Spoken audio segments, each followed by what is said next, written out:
microphone. If you got it. Usually I can hear you. I'd like to introduce the board to you. To my far left is board member Laurie Schwett. My immediate left is Glenn Koppelman, our vice chair. I'm Ellie Alessio, I'm your chairman.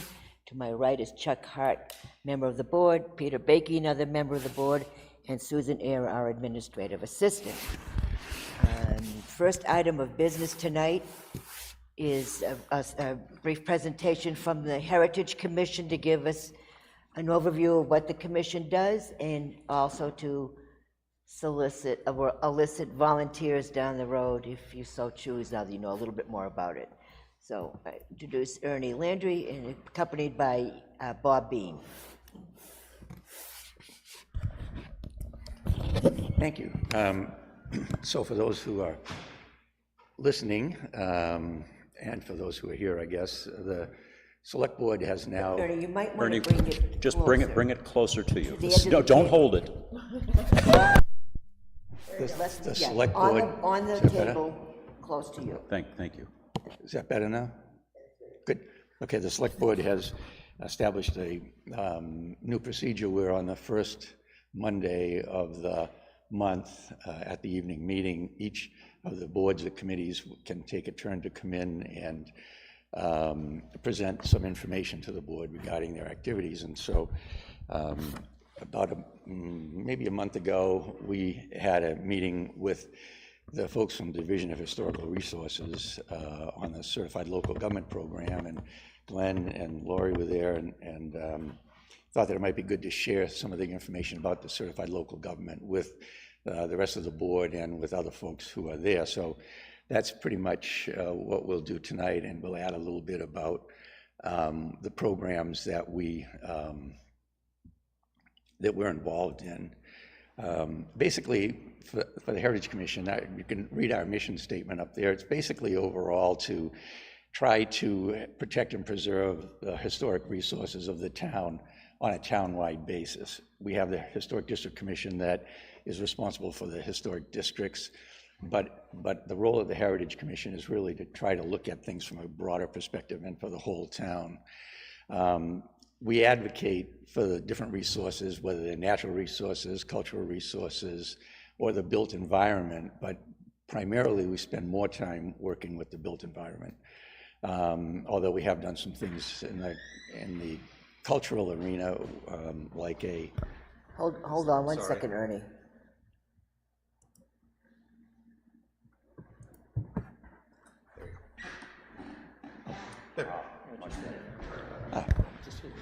Thank you, Adam. And so anyway, that's our mission. We are a certified local government. We're one of 29 in the state. And certified local government is a program that was given to the Department of the Interior to manage on a national basis, but they manage it through the state historic preservation officers at the Division of Historical Resources.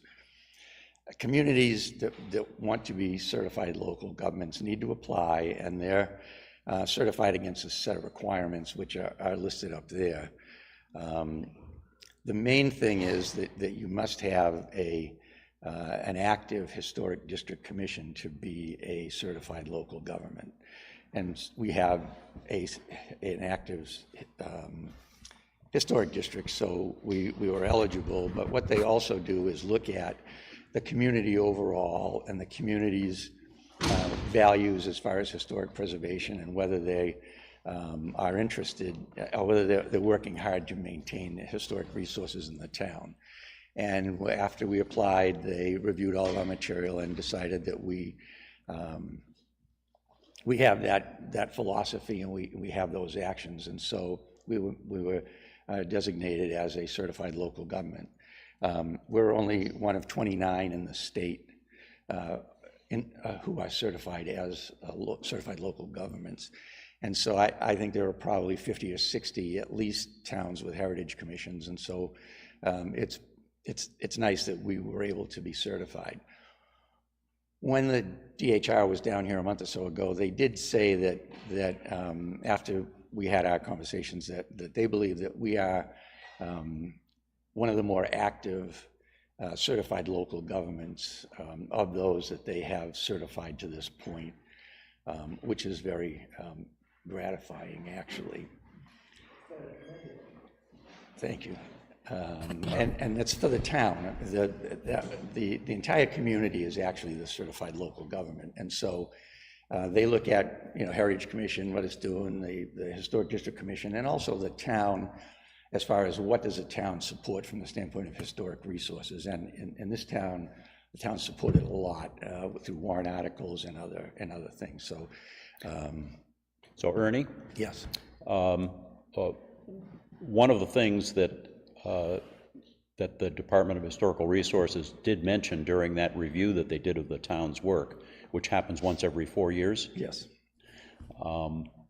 In addition to being, complementary to the work that we do, they specifically mentioned the cooperation amongst the various boards and committees and groups within town to get things done. And, sometimes that's the hardest battle, and it's often, for those of us who are involved in it at a local level, sometimes it's hard to see the forest for the trees, and, it's easy to pick out the things that perhaps aren't going as well as they should. But when you have an overseeing agency like the DHR coming in and reviewing the work that you do, to hold us up as an example of the good work that gets done as a result of that cooperation is worth mentioning. And I wasn't sure if you were going to say that, Ernie. So, well, I wasn't because really, I was there at that meeting. I wanted to make sure that it got mentioned. Thank you. I think it's a testament to all the organizations in town and how well we work together, and to management of the town as well, with what we've been able to do as far as historic preservation. There are some obligations as a certified local government. One of them, as I mentioned earlier, is that you need to have a historic district commission, and that historic district commission needs to enforce appropriate historic district ordinances, and of course ours does. And they periodically review them, keep them up to date, make sure that they're working in the best interest of the town from a historic resources perspective, and so they easily meet that requirement. They do have at least 4 meetings a year, and many more than that, actually.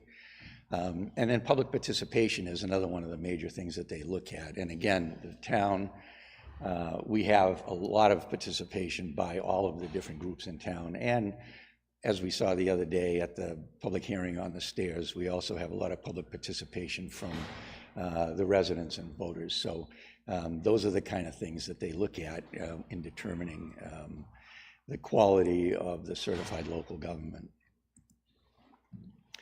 There are some benefits to it too, and one of the big benefits is the grants that are available to us. The Department of Interior provides money to the state historic preservation offices every year, and it's usually about $60,000 or $70,000, which can be used for pass-through grants. And it's only dedicated to certified local governments, so it reduces the competition that we have to deal with. When you're dealing with LCHIP, you're dealing with hundreds of applications, and so the competition for something like LCHIP is really stiff. With the certified local government, competition is not so great because there are so few of us. Basically, they have grants for a variety of things. Some of it is surveys, doing surveys of historic resources. Others are trying to have resources put on the National Register of Historic Places. Others are for education. And then they also have them for bricks and mortar type situations. But the real projects that get grants are usually just the ones related to surveys of historical resources or National Register applications, things of that nature. We were fortunate as a CLG in town to get two grants from the certified local government since we were established, and I think we were probably certified in 2015, but we had one grant to prepare the historic and cultural resources chapter to the master plan, And that was a grant that was a 60-40 grant, a matching grant. We were responsible for the 40%. And you could do a soft match. And so we wound up not paying anything to have that, that work done, because we were able to get enough of a soft match through volunteer hours and things of that nature. And then the project for the Plains Cemetery was 100% grant, and so it cost the town nothing actually for that. So we've been very lucky with the grants that we've gotten from CLG. They're also tremendous when it comes to supporting us with advice, guidance, all of those kinds of things. We can call them, and they're just really, really helpful and want to help us. And even a lot of times would suggest, you know, you may want to think about this as a grant or that as a grant, and help us to develop the grant applications. So it's as a CLG, we're really fortunate to have that relationship.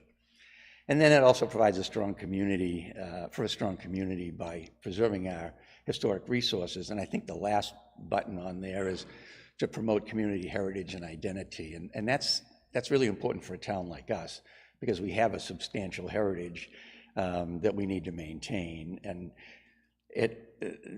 being able to get these grants helps us to maintain that heritage and to keep Kingston the way Kingston is, which is just very important for us. I'm over my 10 minutes. Accomplishments. We just wanted to let you see some of the accomplishments that we've had over the past year. We've been pretty busy. We have a number of items that we've been involved in. And I'm not going to read them out, but you can take a look at those. A few more up there. And I think as you look at them and read them, you can deduce a couple of things out of those. And I think that part of it is that as an organization, we're working a whole lot of projects simultaneously, rather than just, you know, one project here, one project there, and a variety throughout the whole spectrum. We also support some of the town departments. We work well with the DPW and support him in his efforts. We, you know, supported the board with our recent work in the 79D program, and so we want to continue to do that. And collaboration, as Glenn mentioned, a lot of the projects we do up there were collaborative projects with other committees in town. And so our goal is to try to bring all of the committees together to work on projects where we have a common interest. And we do it with the Conservation Commission, the museum, the HDC, the trustees of the trust funds. And so it's important to us that we coalesce and really work together on those projects. I think we're close here. Volunteers. We do need volunteers. We have opportunities for alternate members and for volunteers on the commission. Anybody who likes history and interested in historic preservation might find it interesting to join us and work with us. And it talks about the activities up there, and there's a lot of opportunities to learn new skills and new ideas. And that's good for me, because at my age, I need to keep my little synapses moving.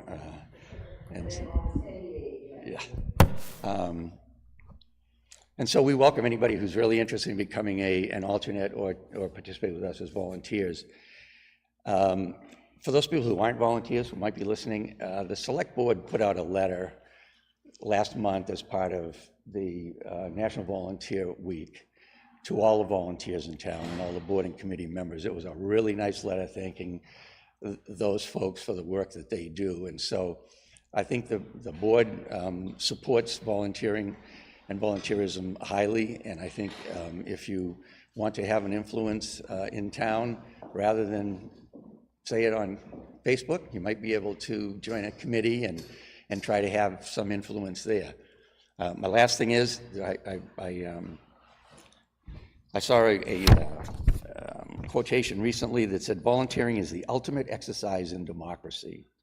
You vote in elections once a year, but when you volunteer, you vote every day about the kind of community you want to live in.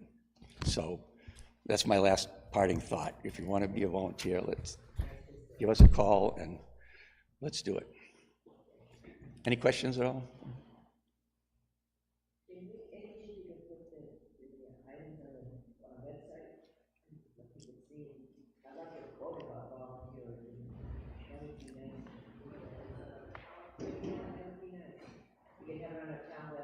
Sure.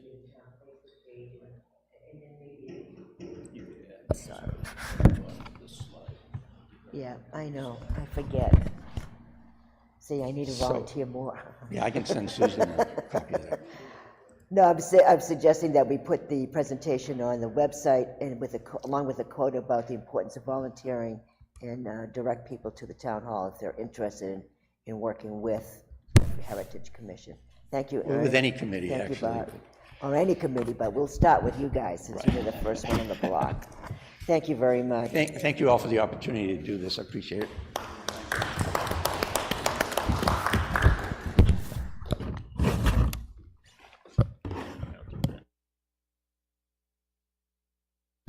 Are there any other committee members here that'd like to have a couple of minutes to speak? Okay, if not, we'll move on. We're trying every month on the first meeting of the month to highlight some of our committees.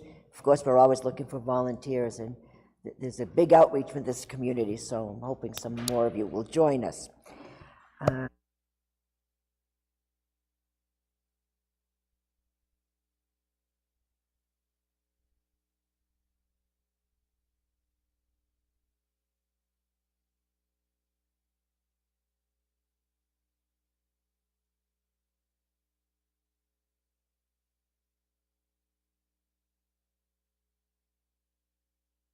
No, I don't have anything, because I have my meetings tomorrow and next week. So you want to report on? A couple of quick things. I did reach out to Attorney Radigan with regard to the double polls issue. Yep. We've secured his help with that. He has been in touch with Phil. Phil has provided him with a complete list of the double polls, and it's back now in Attorney Radigan's hands to look at that and guide us on what the next part of the process is. So that's underway. I've been working with Phil also with regard to the water utility item. Yep. And again, Attorney Radigan has been secured and he's been brought under a contract with him to assist us with that, since he had worked with us on that going back to 2002, so he's very familiar with it, and he was able to roll that, I believe, into the same agreement that we've got with him for the double poll, so we didn't have to redo the paperwork. Oh, excellent. He did identify one thing, and one of the items here for the water utility is that back in 2022, the Select Board had a special warrant article to authorize the Select Board to spend up to $100,000 from the, what fund? Infrastructure. No. Land Acquisition Fund. For a particular piece of property in town that had been identified as a potential water source for the future, and however, the deal was never consummated with the landowner, and because it was a special warrant article and because we did not encumber the funds by the end of that year, if we want to do that, if we want to have that same or some different amount of money available for that purchase, we'd have to do the special warrant article all over again this coming year. Okay. So the warrant article from 2022 is null and void at this point. Okay. So no moving forward with that, but we might want to put it on the list when it comes time to discussing warrant articles for 25.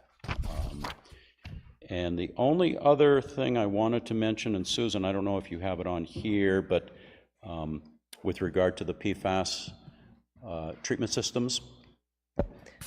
We still don't have any word back from DES. Right, but we, at the last meeting, we mentioned that you and I had had a call with Verdantis, providing them input for the RFP. Since then, they have provided that RFP, the revised one, to DES. We have not heard from DES yet, so that's, Right, so that's the status there. that's the status there. So once we hear back from DES, we can move forward, next step? Assuming that DES is fine with the latest version of the RFP, then we can move forward with releasing it and getting back on schedule. Okay. Yep.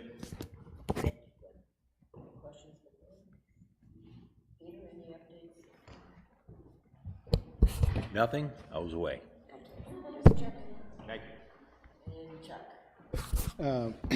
Nothing for the fire. Conservation is Thursday night. And Tammy also has been away, so I don't have much on the town clerk. The only thing with the budget committee is we had went and met 2 Wednesdays ago. And we did appoint 2 new people, so we'll now have a board of 9. Excellent. And basically not much going on. We looked at the budget as we looked at it on Monday night for the first quarter. And it's kind of too early to tell too much about what's going on. There's nothing that jumped out, so nobody was upset about anything. So that's it. We'll start with old business, and we need some more seals. Thank you.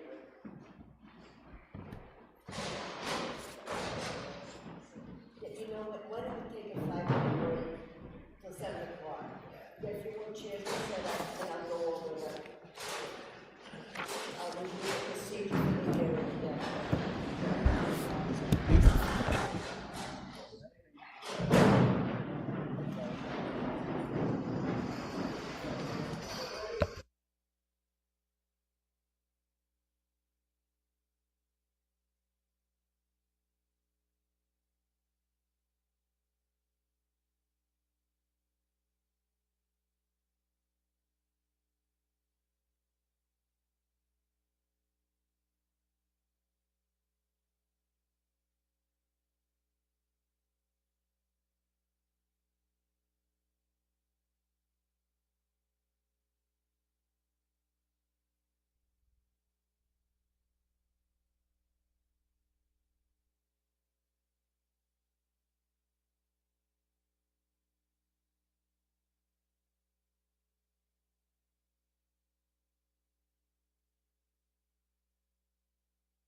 No.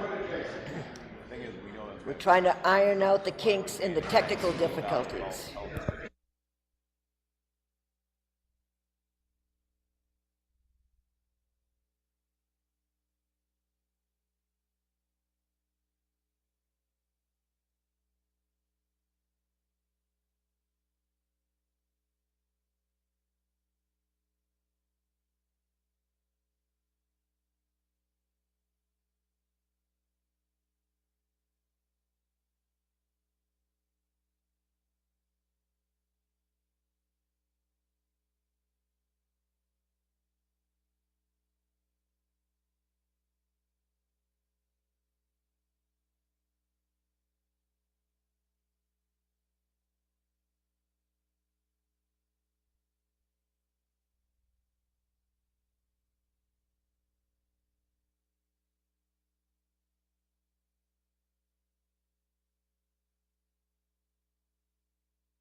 Okay, we're going to proceed with the hearing at this point, and I'll tell you what's going to happen. We're going to have a presentation by Phil Coombs, our Highway Department Director, by our Fire Chief, Graham Pellerin, and our board member, Laurie Schwett. They're going to present an overview of what the committee reviewed and discussed and are potentially proposing. At that point, you're all welcome to speak individually. Come and sit at the microphone, state your name and your address. If we get to the point where too many repeats and not enough new, I'm going to ask you to kind of curtail it a little bit. You do need to know that no decision will be made this evening. This is strictly for input and information only.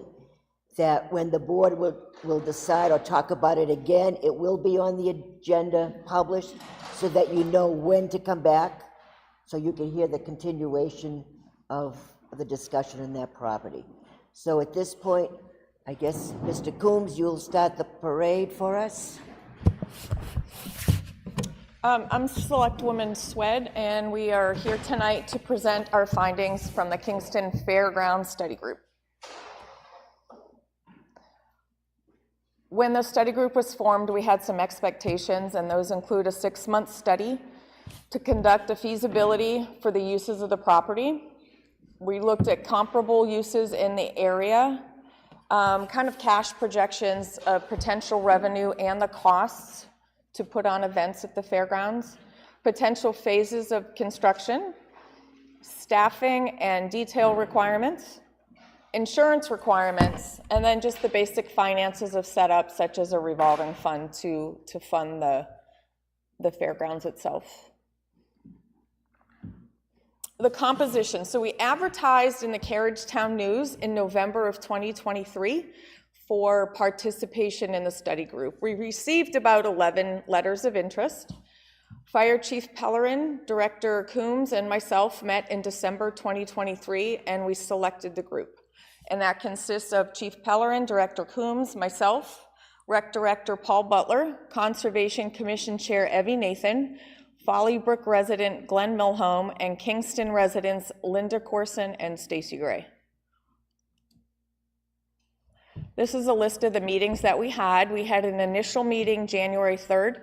We did a walkthrough of the grounds on the 11th of February. We then had 2 following meetings that included Folly Brook residents, and then this is our public hearing. So not a lot of meetings, but I think we got the information that we needed. Go ahead. So one of the questions we get is why this space? One of the big things we're running into is everybody says they want events, they want things to go to, they want things to do in Kingston, yet nobody wants to volunteer, or at least volunteerism is down. We don't have Kingston Days this year because we could not get enough volunteers. This would allow other people to put these events on and still have, allow Kingston residents to attend them and not require volunteers. This land is town property, but it does not have any restrictions on it. It's been kind of just sitting there without any activity or any easements or anything placed upon it. I believe it was 2018 was the 325th anniversary. That was also the year that we had the Brewfest and Bonfire, as well as the Vintage Bazaar on the Plains. That was 3 fairly large events on the Plains, and it took about 1.5 years for the Plains to recover from that. So we kind of have this problem where everybody wants the Plains to look green and beautiful, but if we have events on there, that won't be the case. It kind of tramples it down, and it's not set up to have vehicles parked on it. Eventually that will keep the Plains from being so green. What the fairground space offers is traffic that can be more controlled with minimal impact. This allows a fee-based system for large events. That's not possible on the Plains. There is not enough snow fence in the world to control the Plains that way. And this would also allow more uses than the Plains can. Eventually you are limited with space because there are crossroads going through there, ditches, other apparatus that just don't lend itself to larger events.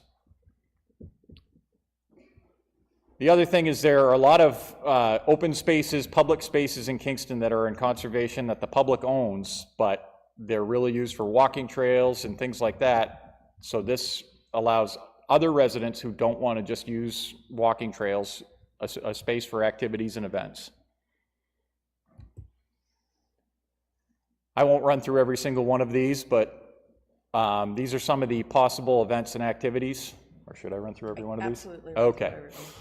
And these are some of the ideas. Community gardens, a farmer's market, model airplane landing and takeoff zone, a Renaissance fair, seasonal festivals, other festivals, geocaching, music events, bonfire, a Boy Scout jamboree, mini bike show, car show, fireman's muster or carnival, food truck festival, cross-country skiing and snowshoeing, ice castles and a sledding hill, a formalized trail system, doing nothing, or a recycling and composting facility.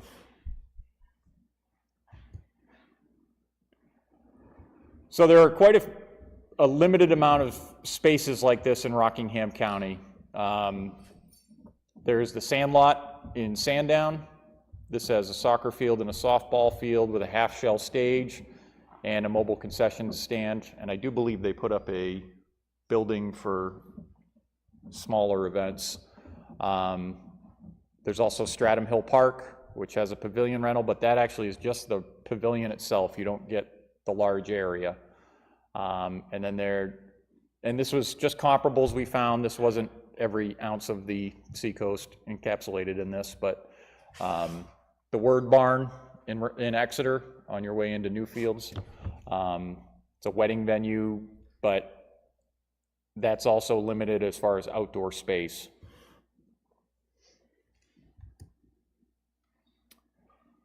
So this is what the town has approved for events pricing, and some of the questions that came out is really the rate question became it depends kind of thing. It depends on the event and it depends on what would go into that. But one of the big things we took away from this is there would be deposits for cleaning and the other ancillary things that would need to be brought, such as generators, bathrooms, things like that, would need to be paid for by the person putting on the event. So this would be at no charge to the town. The town would not pay for any of these things to be done, trying to keep the costs low for our initial startup on this. Again, with the insurance requirements, just the same as we do for the planes for Kingston Days, anybody who comes here must have insurance, they must be licensed by the state, and all of those things would hold true. All those decisions were cost considerations. And the way we would make sure that this space stayed clean and we had reputable people providing them there would be approved vendors for everything from porta potties, generators, food trucks, things like that, just to make sure that someone was not going to come in with a leaking vehicle or shoddy equipment or anything like that. They would be things that we knew would be of the utmost quality and be taken care of.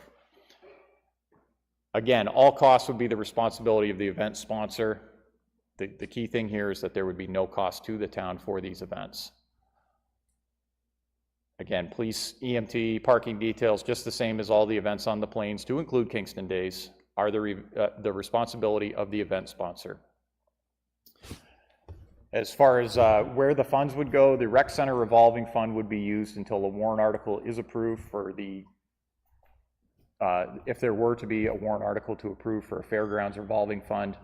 And then this revenue that would be generated would be used to make any improvements on the fairground, and then the long-term plan would be to defer taxes going into the general fund. There are no plans at this time to add electric or water to the fairgrounds. Again, that would be an approved vendor who would bring in a water truck or bring in generators to take care of that. In addition to that, there would be access road improvements, and while there is some fencing, there are already plans in place as we were doing the playground rehabilitation at Stepping Stones Playground. There is additional fencing that will be done this year, regardless of whether this moves forward or not.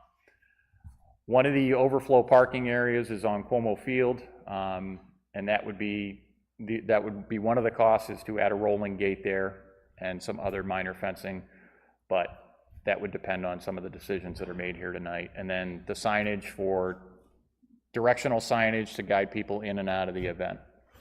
So those are the major costs that we're looking at. But in the grand scheme of things, you're looking at most likely under $5,000 to $6,000 to get up and running on this.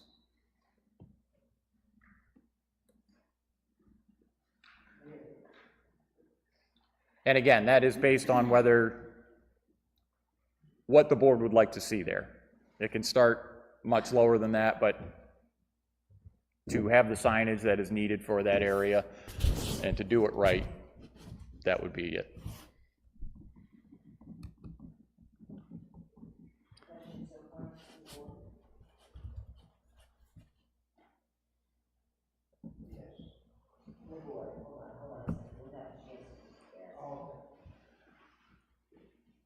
So for staffing and detail requirements, the police requirements are 1 at a minimum for when alcohol is sold, up to 4 for a 500-person event, but again, it is event dependent.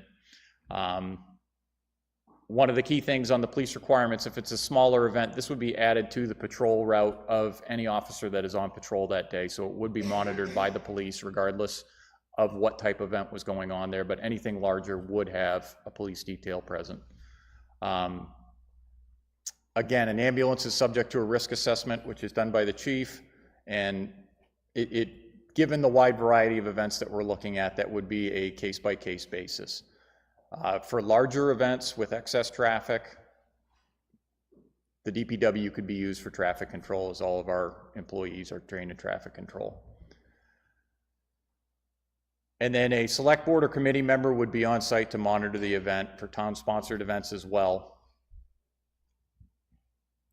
So there would be a presence for the town on site.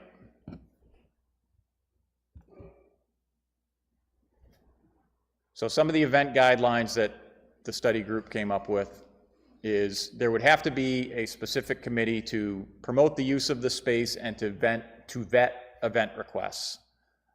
We do not currently have this for the Plains, but right now anybody could come in, put a facilities use permit in, and it kind of goes to the department heads, but really each department head is looking at the specific area that they're charged with. I look at traffic, Graham looks at fire and life safety, and Chief Johnson would look at, just the necessity for police and how many. I think the committee brings in multiple voices and also looks at kind of the holistic approach on the event, how it meets the intent of the space and impacts to the rest of the town that could be considered in this. So it would use the existing facilities use application process, so we would get the insurance information, we would get projected number of people and things like that, but that would be how we would guide them through using our pre-vetted vendors and making sure that this doesn't turn into something nobody wants to see. Through this all, the select board as it is now is the executive sponsor for the events, so they oversee and have final say on anything that comes before the committee. Again, the same requirements for police and EMT details that we have on the Plains, and all town regulations and ordinances would be adhered to.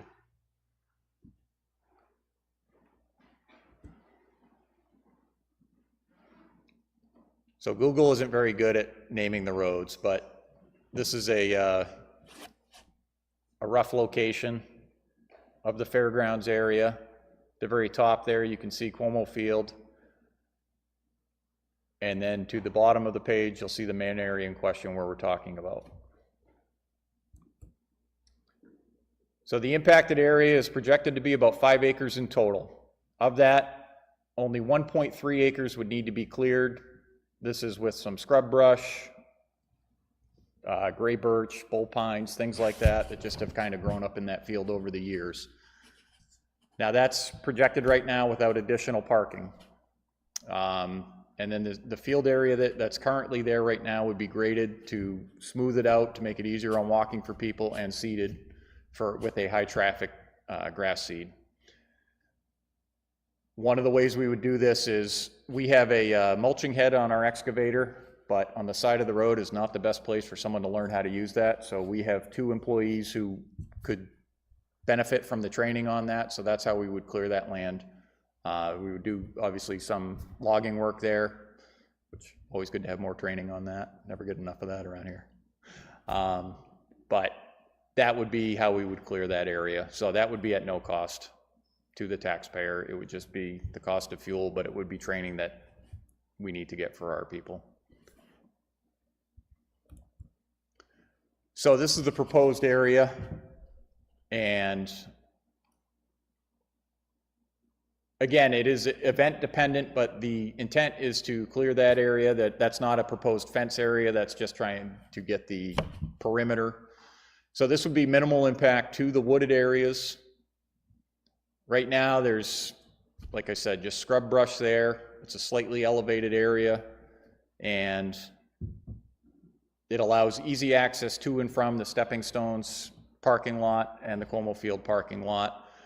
So in the event that events were held there, handicap parking would drive through the Stepping Stones area and park over by the old stage, which is up there on the north of the picture. And then depending on the size of the event, if it's a smaller event, parking could take place right off of Green Road in the field, right there.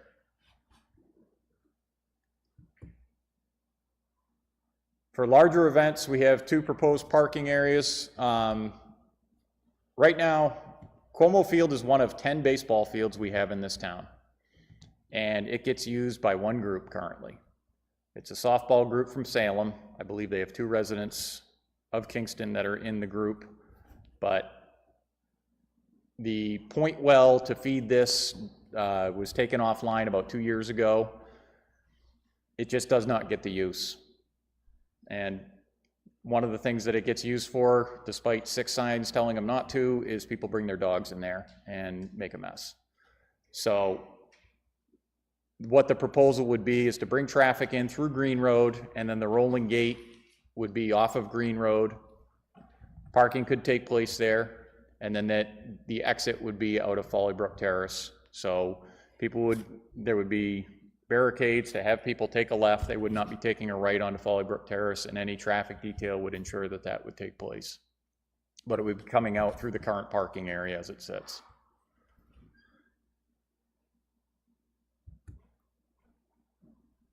So there is more land for the fairgrounds, and if the board did not want to discontinue the use of Como Field, there is an area to the south there that is fairly compacted.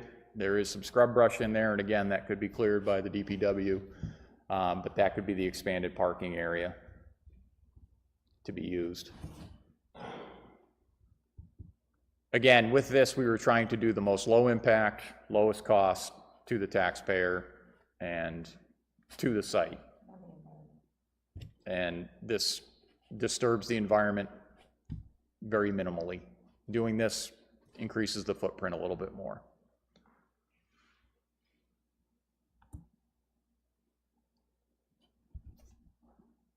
So, some of the concerns for Como Field.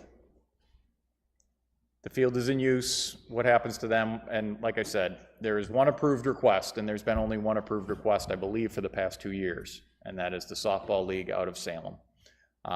That generates us $600 for the season. What will the parking do to the field? Well, it's no secret to anyone, it's pretty sandy out there, so that is a very sandy area. Now that the sprinkler system has been disconnected because it basically was a point well that got jammed up with sediment and is no longer viable.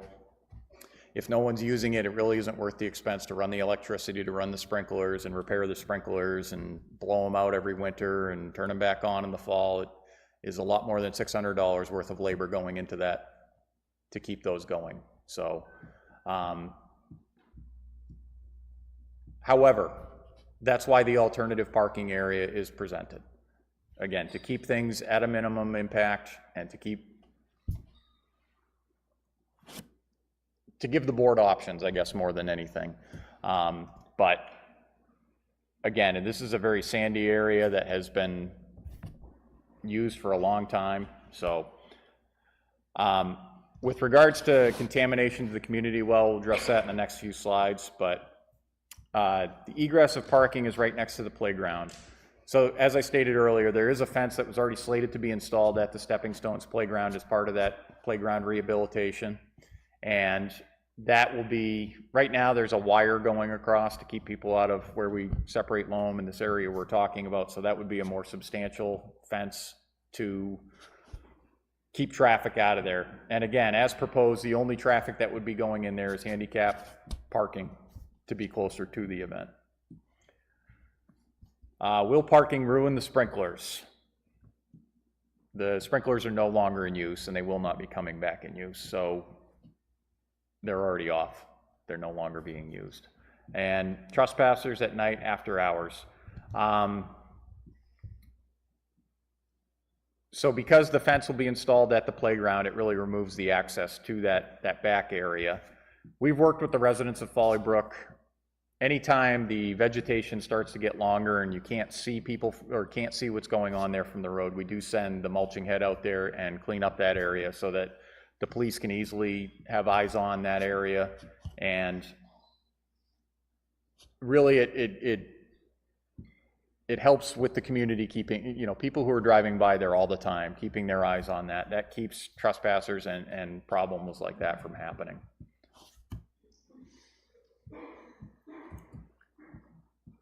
So with regards to community well contamination concerns, this is from the Department of Environmental Services, and these are regarding the protective radiuses around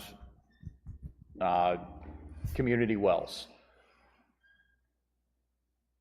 So only activities directly related to the water system can be within this zone. And what they specifically prohibit is potential contamination sources. So here is a list of potential contamination sources, all of which are not proposed, nor are they currently taking place within the protective radius. I would say personally, I am the town's point person for the MS4 stormwater permit. I am responsible for the water quality of the town's water. We are responsible for testing, sampling. In addition to that, I work pretty closely with all of the lake associations and the Conservation Commission, and I see this site is also a potential location for the town's well water source. Because we own this property, it's perk tested very well. I would be adamantly opposed to anything that would potentially put that in danger, because we have spent 30+ years protecting the water resources of this town, and it would be foolish to just throw that away for a couple of events here and there. The whole point of doing this is so that we can put in a low impact use in there that allows people to enjoy the space while preserving the environmental and water runoff area. So none of these are being proposed, and nor would they be proposed. And beyond just the community well site, there are larger concerns which would have a larger radius for the town's well site potentially being there in the future. So nothing would be undertaken that would potentially put that at risk.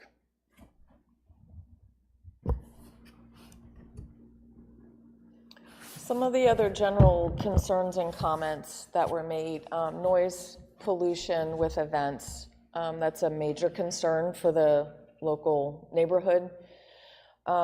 One way to mitigate that is if there's a music event, the speakers would be positioned so that the noise is facing away from the neighborhood and towards the dog park. The noise ordinance would be adhered to, and part of that noise ordinance is that exemptions may be granted. So part of that whole vetting process, that would be part of that for any event that was to take place there. There's been concerns now, so I think there's concern that there would be more drug use or bad behavior in the current parking lot that's there now. The police have been called numerous times from the residents. The concern is that with more visibility to the fairgrounds, drug use would increase. It tends to be the opposite. Increased traffic or activities usually is a deterrent to criminal activity, and Phil can speak to the lean-to and the car top boat launch as examples. Yeah, so at the rec center, there was a lean-to that was facing towards the lake, and you couldn't see anything that was going on in there, much to the detriment of the building for a lot of reasons. So what was done, I believe it was 4 years ago, was it was lifted, turned around so it's facing the road now, so that it could fill its intended use of children using it for the rec camp. There has not been a single incident in that building since that happened. The other one would be the car-top boat launch. We used to go down probably once a month to retrieve a mattress or a TV out of the parking lot down on Green Road. Since the car-top boat launch has been brought out there, I would say we've probably gone 3 times in the past 2 years to go out there and get trash. That's just because there's a car rolling down there. People don't just pull up and throw something out of the back of their vehicle. So I know those are anecdotal, but they have certainly shown in our town that when more visibility is put in something, it's less likely that criminal behavior will take place. General security and safety is a concern for the neighborhood and the location itself. Again, we spoke to, for events, there would be police details and checks for that. Trash, who picks it up? If we do a hefty deposit, that would be the vendor. That would pick it up, but if not, they would not get their money back, and then we would deal with that. Light pollution for events that occur later in the day. We haven't talked about how many events that we plan on doing, and that's up in the air, and that's a question later for us on how many events we would want in there and the duration, you know, or is it just a summer thing? Are we going to limit it? So if we're talking once a month, you know, not to invalidate anybody's concerns, but that's another concern. And then environmental concerns. The wetlands should not be impacted. Formalization of the trails that are there could be completed by the Trails Committee.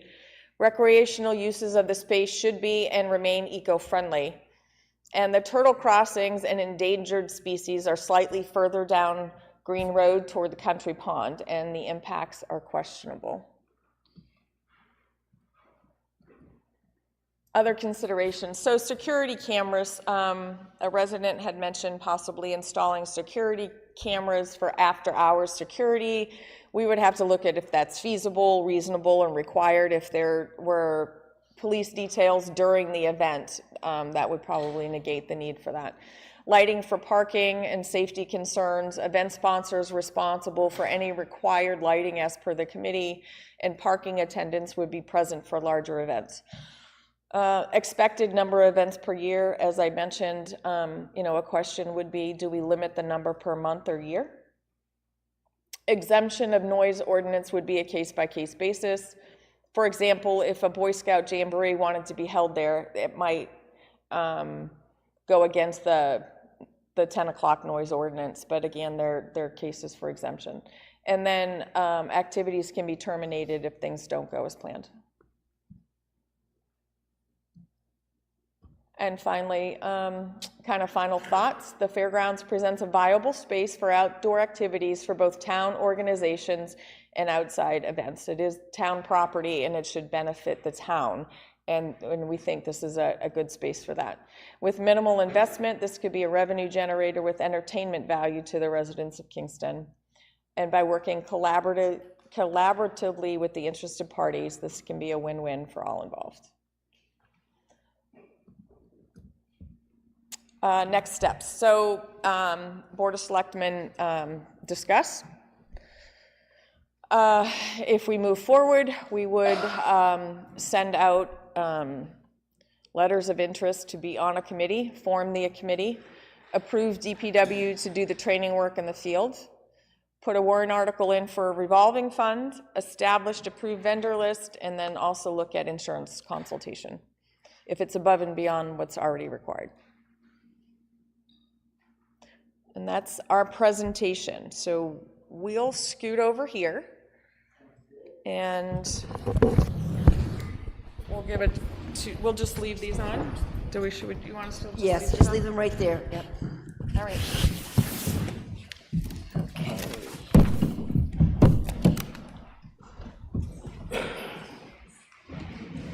Okay, Okay, so one at a time or two at a time, is do his and hers. Come sit down, move the microphones in front of you, close to you like this here would be perfect. And please state your name and your address. So my name is Karen Lovering, and My name is Bill Lovering, we are direct abutters. direct at- abutters, like, At 40 Folly Brook. Okay, Our property is, how many feet? We measured it 106. from where they're proposing a stage.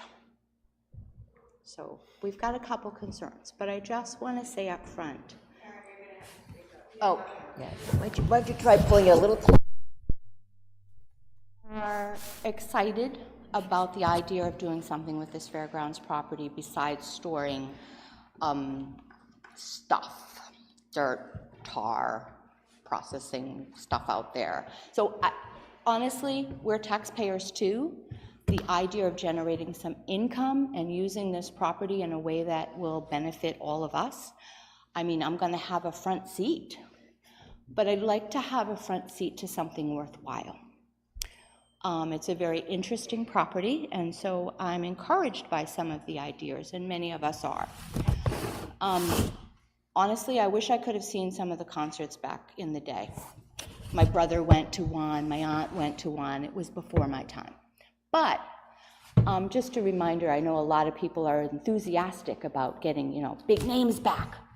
That was before we had a neighborhood here. We have a really nice, quiet neighborhood.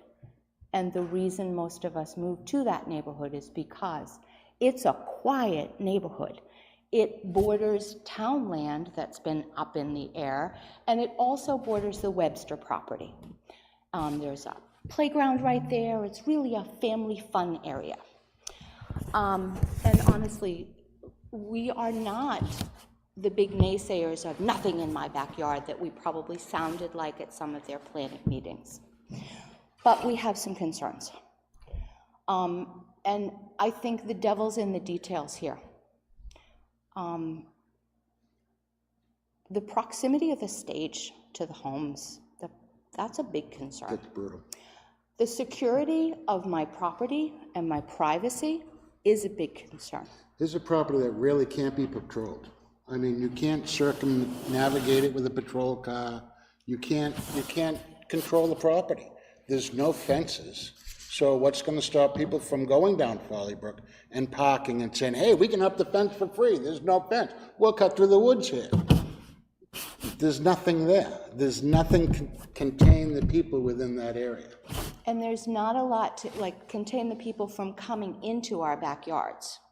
I already have people who are walking trails back there coming into our yard.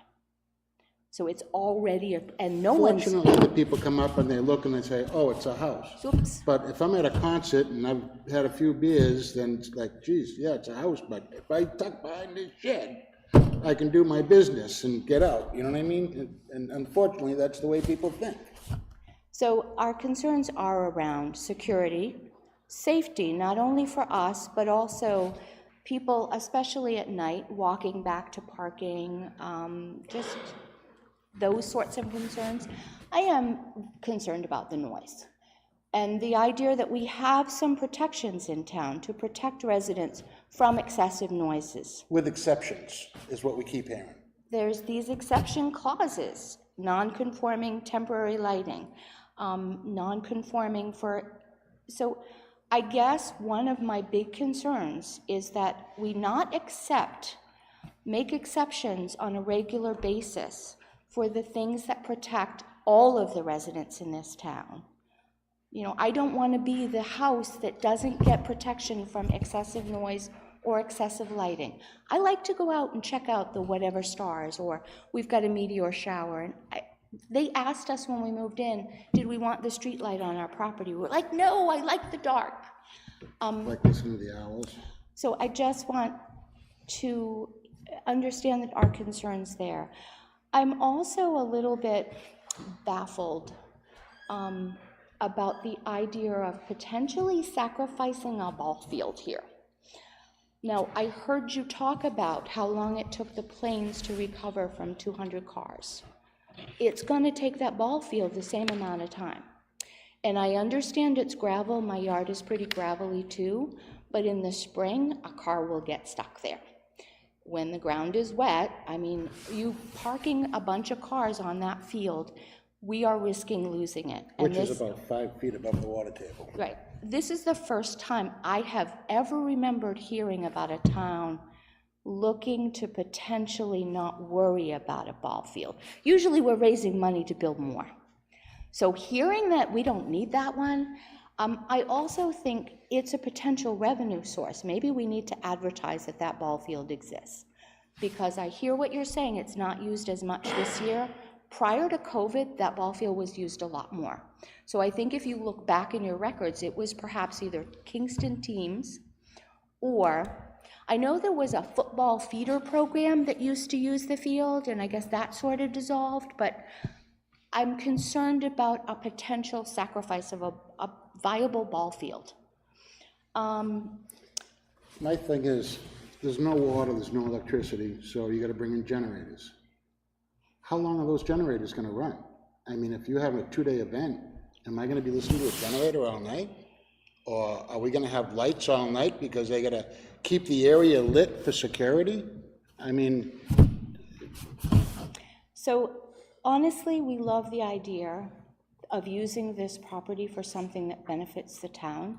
And I mean, I think we need to go back to the drawing board. Yes. And I think we need to pull in more people of both residents and non-residents. and a direct abutter on that board would have been really appreciative.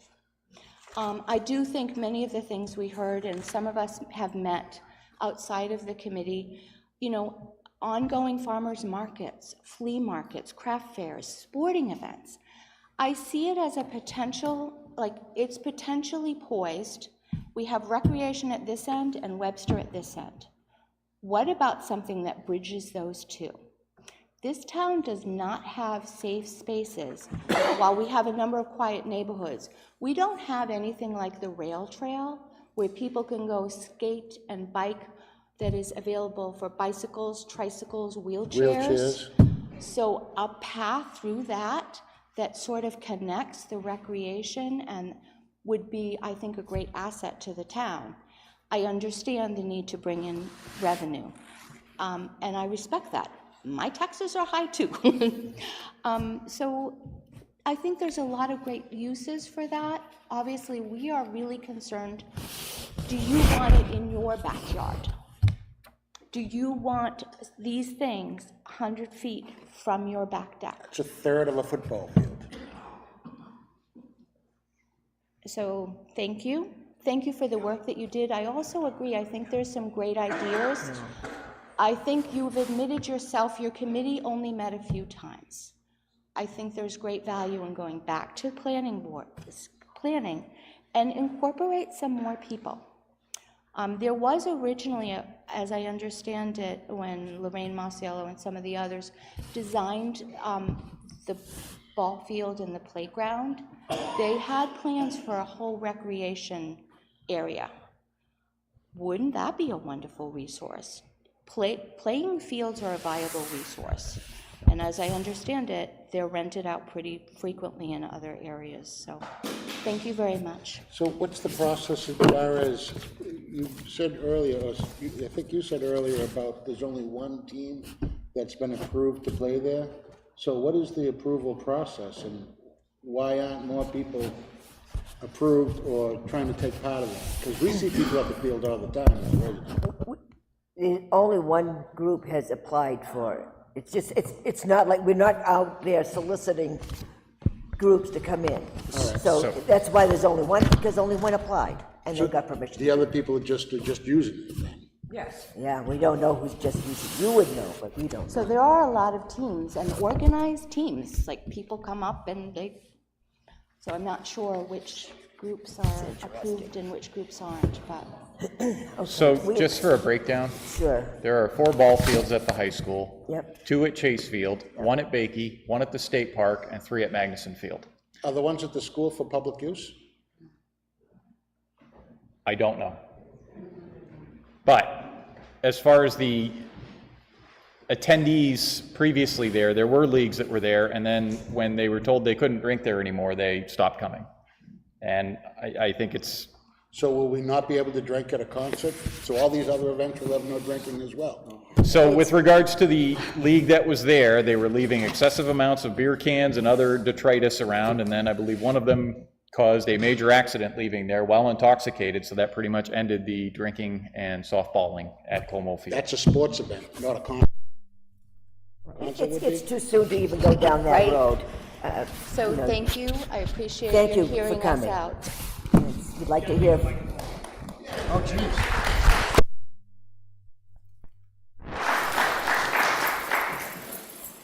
Just reminding you all, this is early stages, and who would like to speak next? I would love to let you have all the time in the world, but there's a lot of people here, so if we could be concise, I'd appreciate it. Okay, We want you to have a chance to talk, I'm not saying that, but that's okay. try to give us new stuff to think about. I am Kim Buzzell, and this is my husband, Brad Buzzell, and we're on Goodwin Way. And Brad has lived through this before with concerts and the nightmares that have occurred. So you were here in the 80s when Rick, I've lived in Kingston my entire life, except for a few years here and there. gotcha, okay, So I've seen all of this before. thank you. Where people have actually entered the property, gone through personal buildings, and there's just not enough security. One of my bigger concerns is there going to be some form of mosquito and horsefly control? That place is infested with mosquitoes. We have to run 2 mosquito eaters in order to even sit outside where we are.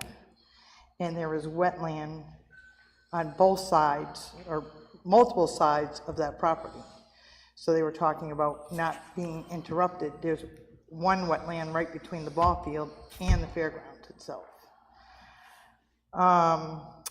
And that was one of my questions was, I know they've done a study for a couple of months, but has anybody been out there in the summer? Our other concern is the major traffic. I know they're talking about a police officer, controlling coming in and out through Green Road and coming back through Folleybrook. But getting onto 125 is a nightmare as it is. Now you're going to increase all that traffic.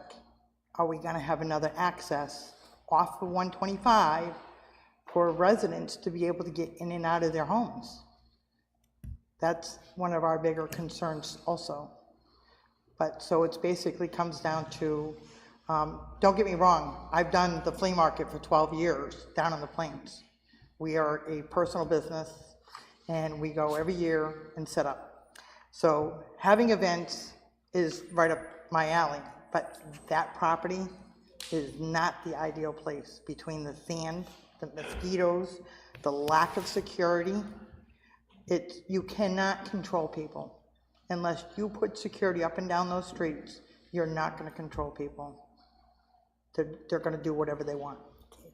They've climbed fences when they had the concerts. Like we said, they've rummaged through yards, defecated in yards. It's just not feasible. I have tape at home I've been looking for of people defecating in yards, walking in and out of the place. My concern, one of my biggest concerns is, are you gonna open up the fire road on Cedar Swamp Pond to get to Newton? Because that's a tinderbox down there. And you're gonna need more than Kingston coming in to put out a fire. For the concerts and the carnival, they opened up Cedar Swamp Pond Road so that Newton could come directly over through there. That is all grown in now. That whole area would have to be all redone. There's one culvert that's been crushed by either horses or dirt bikes going down through the area. Dirt bikes aren't allowed in the area because of a spark possibly coming out of an exhaust and starting a fire down there. Now you're talking about removing all the shrubs and stuff that have grown up down there. It's taken 40 years for those trees to grow back, and you want to go in and wipe them out again? You're going to use the town's DPW to do so at no cost? What's the cost if something is broken? Who's going to pay for that? It's a lot more cost than what you're talking about.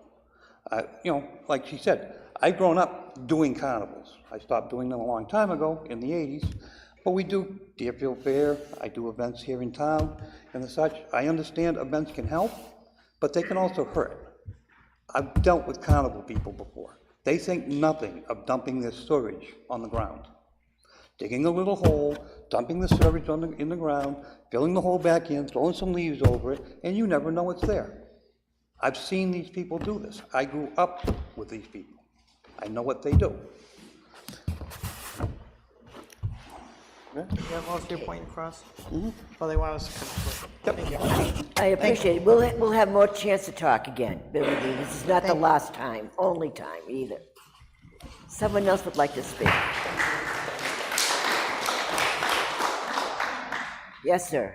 Hi, how you doing? I'll be quick. Save you No time. problem, no problem. I'm Charles Take- Proctor, Folly Brook resident, And your address, sir? 15 Folly Brook. Okay, thank you. I'm kind of concerned about the whole process, how it even started at first.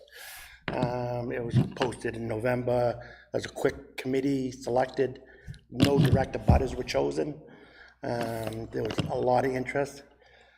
A lot of good ideas went in front of this committee. Not one of them, maybe one or two of them are on that slideshow. My other concern is to ruin a perfectly good ball field. I mean, really, it was dedicated to a person, a lot of money went into that ball field. I mean, why ruin it? Why not go back to the drawing board, move the entire project to the back side of this thing, inclusive of a 50-car parking lot? That's all you got. Scale down your events. You know, you got 40, 50-car parking lot, small events. My other thing, I saw they can vent, you guys can vent who can do this. Back in 1985, the town was sued for venting on a music venue, I believe. Yes, it was. They cannot vent who and what type of music. They can put conditions on it, but they cannot vent. So it could be anybody going in there, and who knows what type of crowd they'll bring. People will be dropping other people off, they won't need a car to park, they'll be just walking in no matter on butters' lands, across butters' lands, parking in driveways across the street. I mean, this area is not your grandfather's fairgrounds anymore. It's not. I mean, let's scale this thing down, throw it back to the drawing board, and do small events. I mean, it's a rush to judgment, and I don't know the reason why. Is it to move everything off the plains and put it back there? I don't know. But the plains is a perfect opportunity, a perfect place. You got egresses, you got traffic flow, you got egresses everywhere. I mean, this place, you have one place in, one place out. How are you gonna control the residents, their relatives, and their friends from visiting? Are you gonna ID everybody coming in to my property that's gonna visit me? That's impossible. So I could say, hey, yeah, I'm visiting someone down there, and go park down the street and go through the woods. I mean, it's impossible. It's not a good area to do this, especially at the scale that they're thinking of. And for God, I mean, just in April alone, that field was used 12 times. Just in May, Sunday and today, it was both used by a girls softball team for practice, and today by a flag football team for practice. So it's misleading to say it's never used. It's used by neighborhoods, it's used by fathers and sons to play ball. The younger kids, it's a toddler playground. The younger kids can play there, the older kids can play there. It is used. Whether you get revenue from that use or not, is something else. But residents are using this a lot. And that's all I have to say. I say send this back to committee and include 3 or 4 more direct abutters. Thank you. Thank you, sir.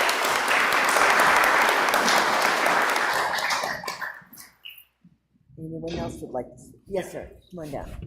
You were the first one that raised your hand, so I apologize for not turning. No, that's all right, I'm a patient guy. My concern is, Name and address. oh, I'm sorry, please. okay. That's all right. Randy Gardella, 36 Folleybrook Terrace. Thank you. Okay, I'm in charge of the water, the well, operating it, maintaining it, contamination, all that. I'm up in Concord probably 4 to 5 times a month with DES. I'm on the computer with them constantly. So the amount of traffic concerns me. Not to mention that Fallbrook Terrace wouldn't exist if it wasn't for our community. The developer that developed the land put the road in. And when people drive down in, they see the beginning of a road going that way because that was the original entrance. And they made a mistake by doing that. So they had to stop right where they did and change the road to it become what it is today. And it was a private road. We owned it as an association. And early on, the town came to us and said, listen, would you like to turn it over to us and we'll maintain the road? Well, that was kind of a no-brainer for us to save money as a community. But it's not set up for the amount of traffic that you people are talking about for big events. The smaller, we used to have football games down there. My son was on one of the teams, the Blue Demons. So there was plenty of events back in the day, and there could be in the future with other kids as they grow older.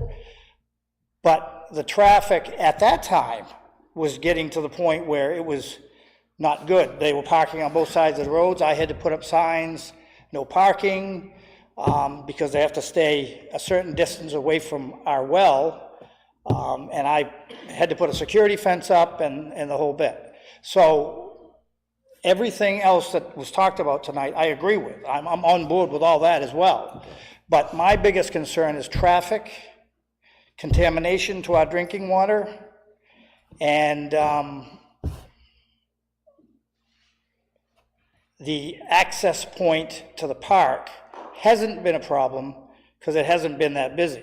But you start doing what you're talking about doing, I think an access point, it should be closed off and that road should be dedicated to the development, to us, which it was built for originally.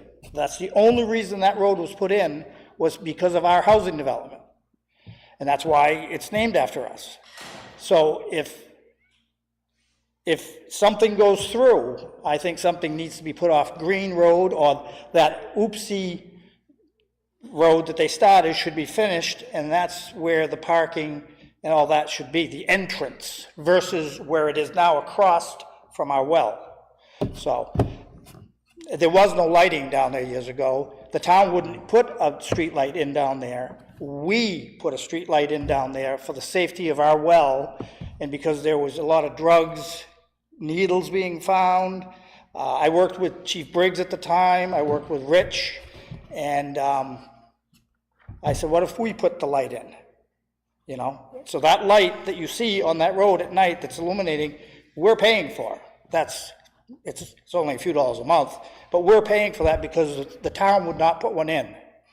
So these are the issues that I think about.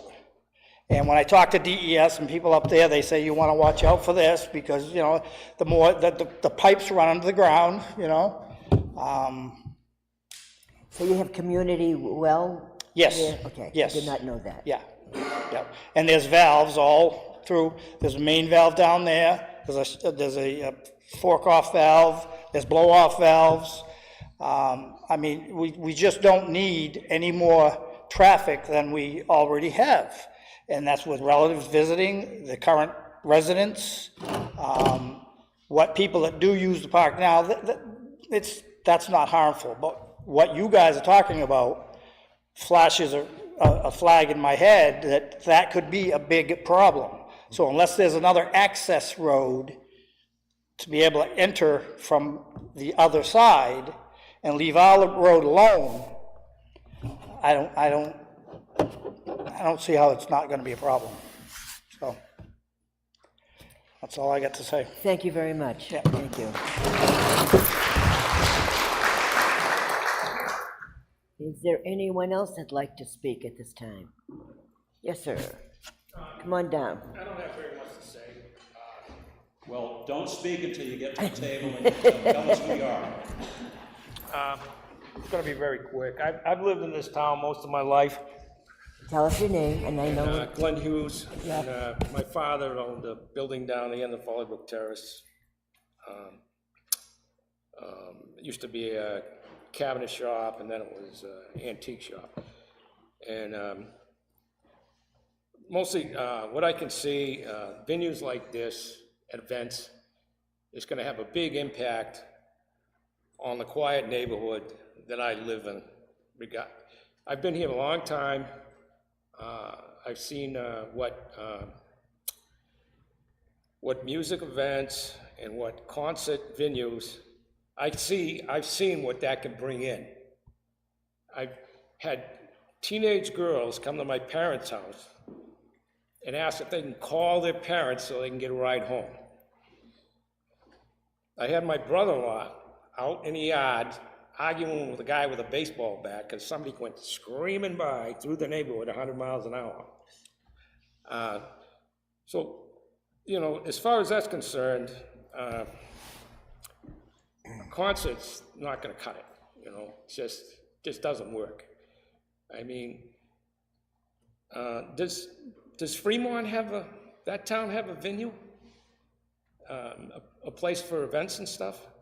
Does Danville have a place for events? Does Brentwood have a place for events? Does Sandown? Well, you did say Sandown had a place. And we're calling, you know, you're calling this a town, a preservation town? I don't know. Somebody that's going to have something like Guns N' Roses come in as a concert, does that sound like a preservation town?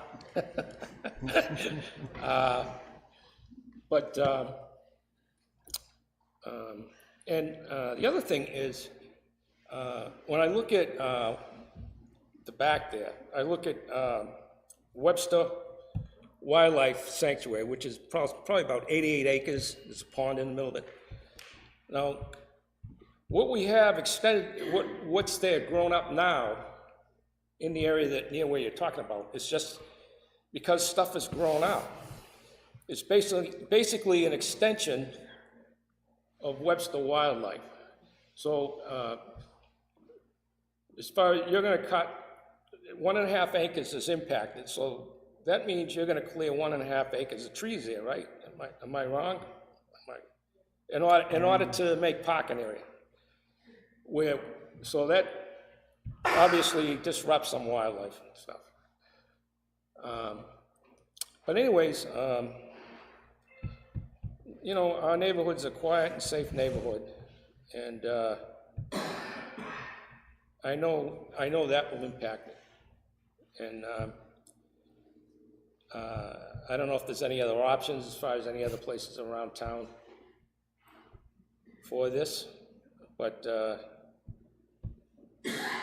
I don't think it's going to work there. So, but that's how I feel, and thank you for your time. Thank you, Mr. Hughes.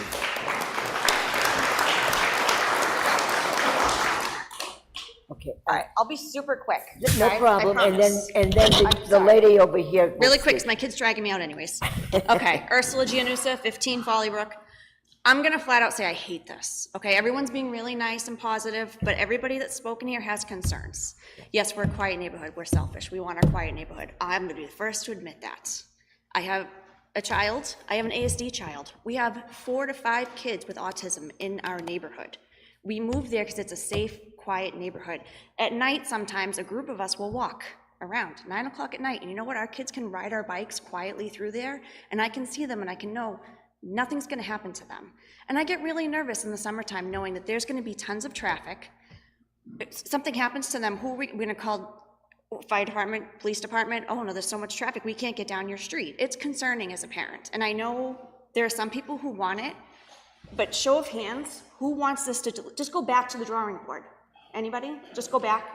Okay, just showing, there's a lot of us. I'm not saying no, Listen, but just. no decision No, I has know, been but made. this is, We were this looking is at enough. where we live though. These are our and investments. that's Because of why we- interest rates, I'm gonna die there. Like, I'm never gonna be able to leave. And I just think that that's the big part of it, is that people need to realize there are people who have settled there. People who have been there forever. I mean, I'm probably one of the newer ones. I've been there almost 12 years. So it's just, that's my thing, and that's all. I'll let somebody else talk. Thank you.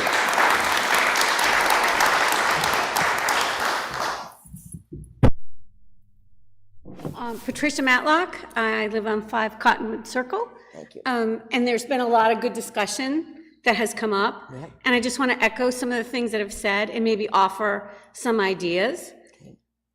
A phased approach, start out small. And that's kind of what I think some of the presentation was.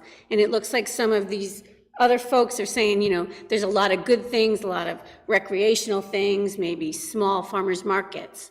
So maybe the committee could look at a phased approach and maybe offer that to the community to consider and have it tiered, you know, and have milestones.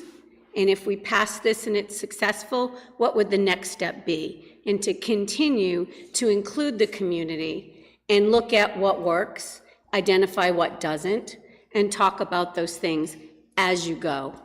So that's my recommendation. Thank you. Thank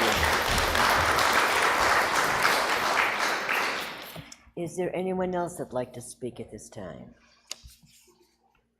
Okay, any comments from the, oh, yeah, Ruth. I've been away all winter. I just got home yesterday, so I don't know too much about what's going on, but I just want to say, what's the matter with our planes? The planes are beautiful. Let's use them. Leave these people alone. That's all I have to say. Thank you.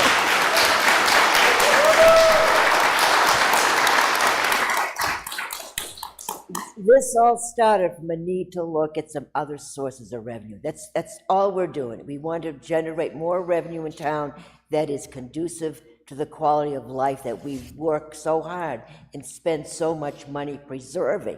And we've done that as a community quite a bit over the years. So we wanted some ideas. The planes are used, but if we use the planes every weekend, we don't want to look like Deerfield Fair in the center of town either. I mean, that's not our intent to do that.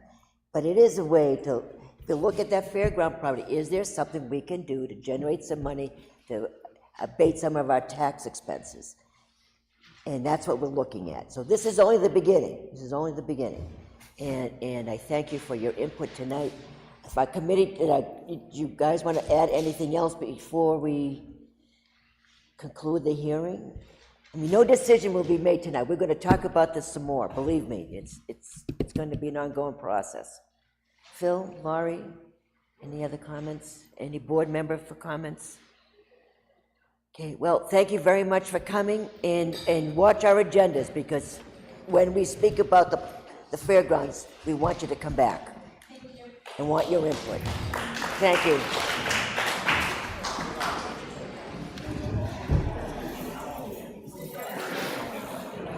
I don't know offhand. Oh, yeah, well, I was going to bring it up.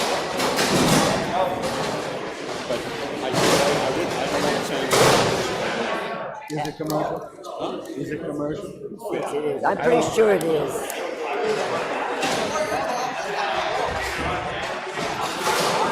You know, I say that it is. I would have to check the mail speaks. It should be commercial C3. It should be C3. I would have to check the mail.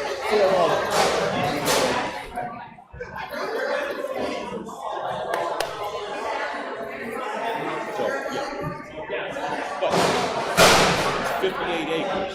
And if it is commercial, there's a lot of potential revenue in the single that land.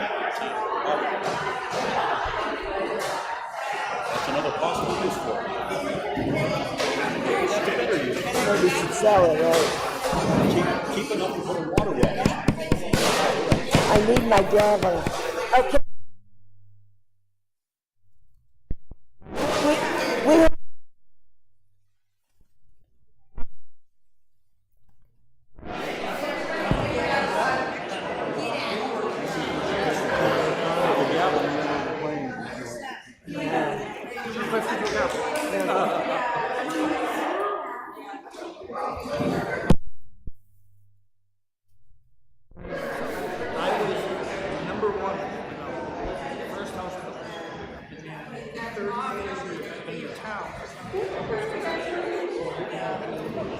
Yeah, so I've seen a lot.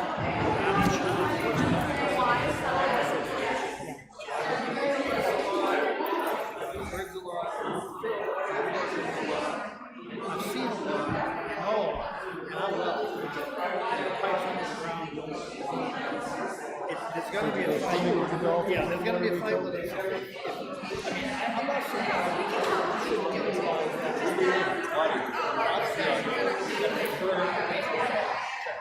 Is that still in commercial zoning? Do you know offhand? Modified terrace? No, the terrace, the residential, but the residential property.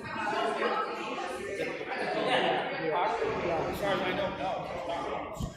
Okay, I just didn't know. We're not rushing into judgment on anything, believe me. It's a major thing.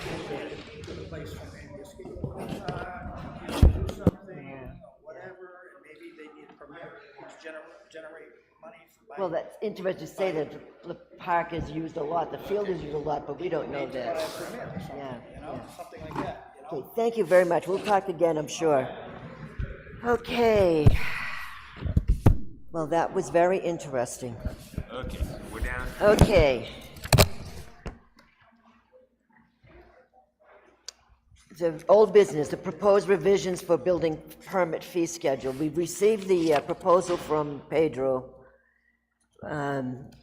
What's the feeling of the board? Do you want to hold the hearing on it? Were there questions? We haven't talked to Pedro about it. It's about a 20% increase in the fees, is what it looked like to me. The newest fee was the addition of an application fee. You wouldn't necessarily need to have a permit, but you could, if you want to have your plans reviewed, that would cover the costs in that respect. I do think he's still waiting for the plumbing and mechanical. Oh, so then it's too soon to put forward a hearing request. Yeah, if we don't have the complete information yet, then I don't think we should be scheduling it. I totally agree. I mean, once we've got everything, then I'm more than happy to make a motion to hold a hearing. Okay, I think that's a fair assessment. All right, item next, the American Rescue Plan, ARPA overview and update on funds.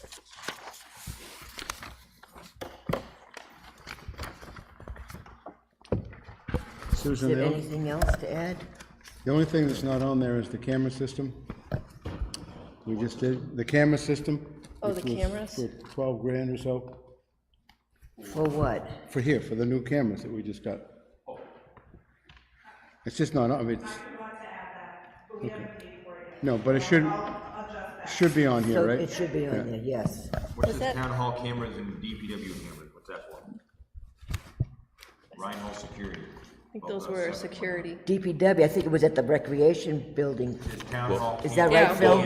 Reinhold Security is the video surveillance company Right. that install the cameras inside and outside the building. And Okay. yeah, these cameras are not the security cameras, right, Phil? Oh, I know. Yes. Not No, yet. Well, I don't know, is ARPA. it? The cameras are put in at the rec center, yes. So Paul's looking at the area right now. I gave him some of the parameters from Reinhold on how to install them, and he's just looking at the whole area and seeing Okay. where, because there's a limited number of how many you can put in with one system. So he's looking at that right now, and we'll get.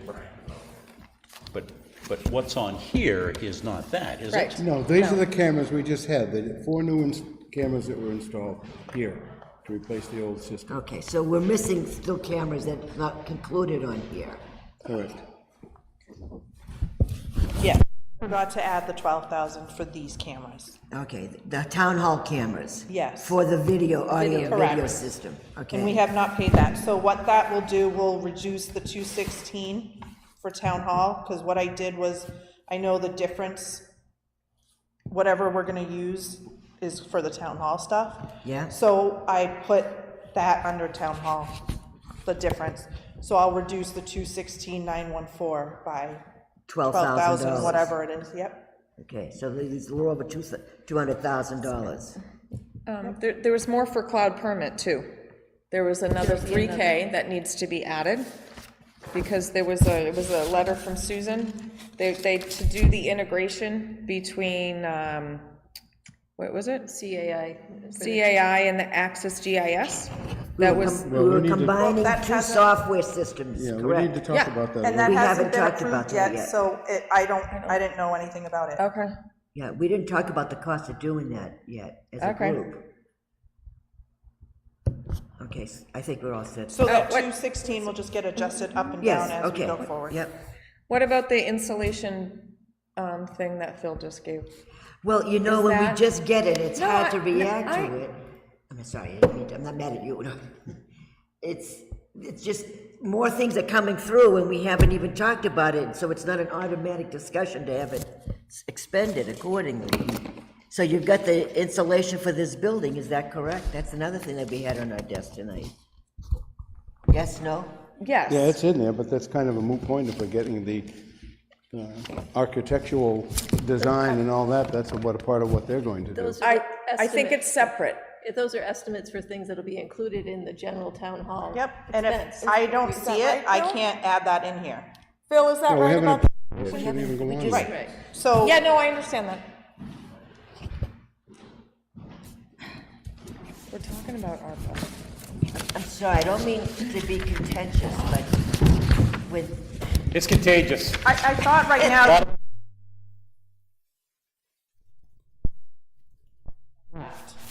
Is that correct? that's what I thought. Yes. We wanted to know what was available for funds before we move forward. 200,000 is available for funds right now. Okay. So that does, and it does not incorporate the planes? Yes, it Electrical does. I bills. put 9,000 for the planes. Okay. Because that's all I know. That's for this year, right? Yep. So this says $308,060 amounts to be spent. No, so Well, that's what it you says. have to look in the estimated cost, because you have two things here. You have what you're asking for, and then what we've spent so far. So we still have 308,000 to spend, but you've already promised the full amount for various, Right, no, I get things. that, it's just Right. that when you said 216, that's all we have left, I go. that is all you have left.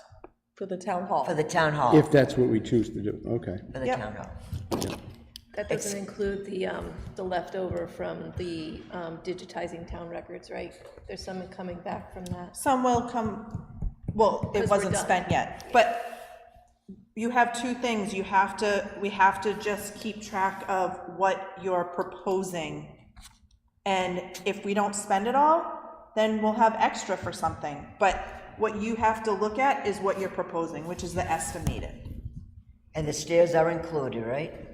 Not separate. I Not don't have a separate. price for that, but that's all In under that- town hall, the 200,000. That's fine, that was my concern there.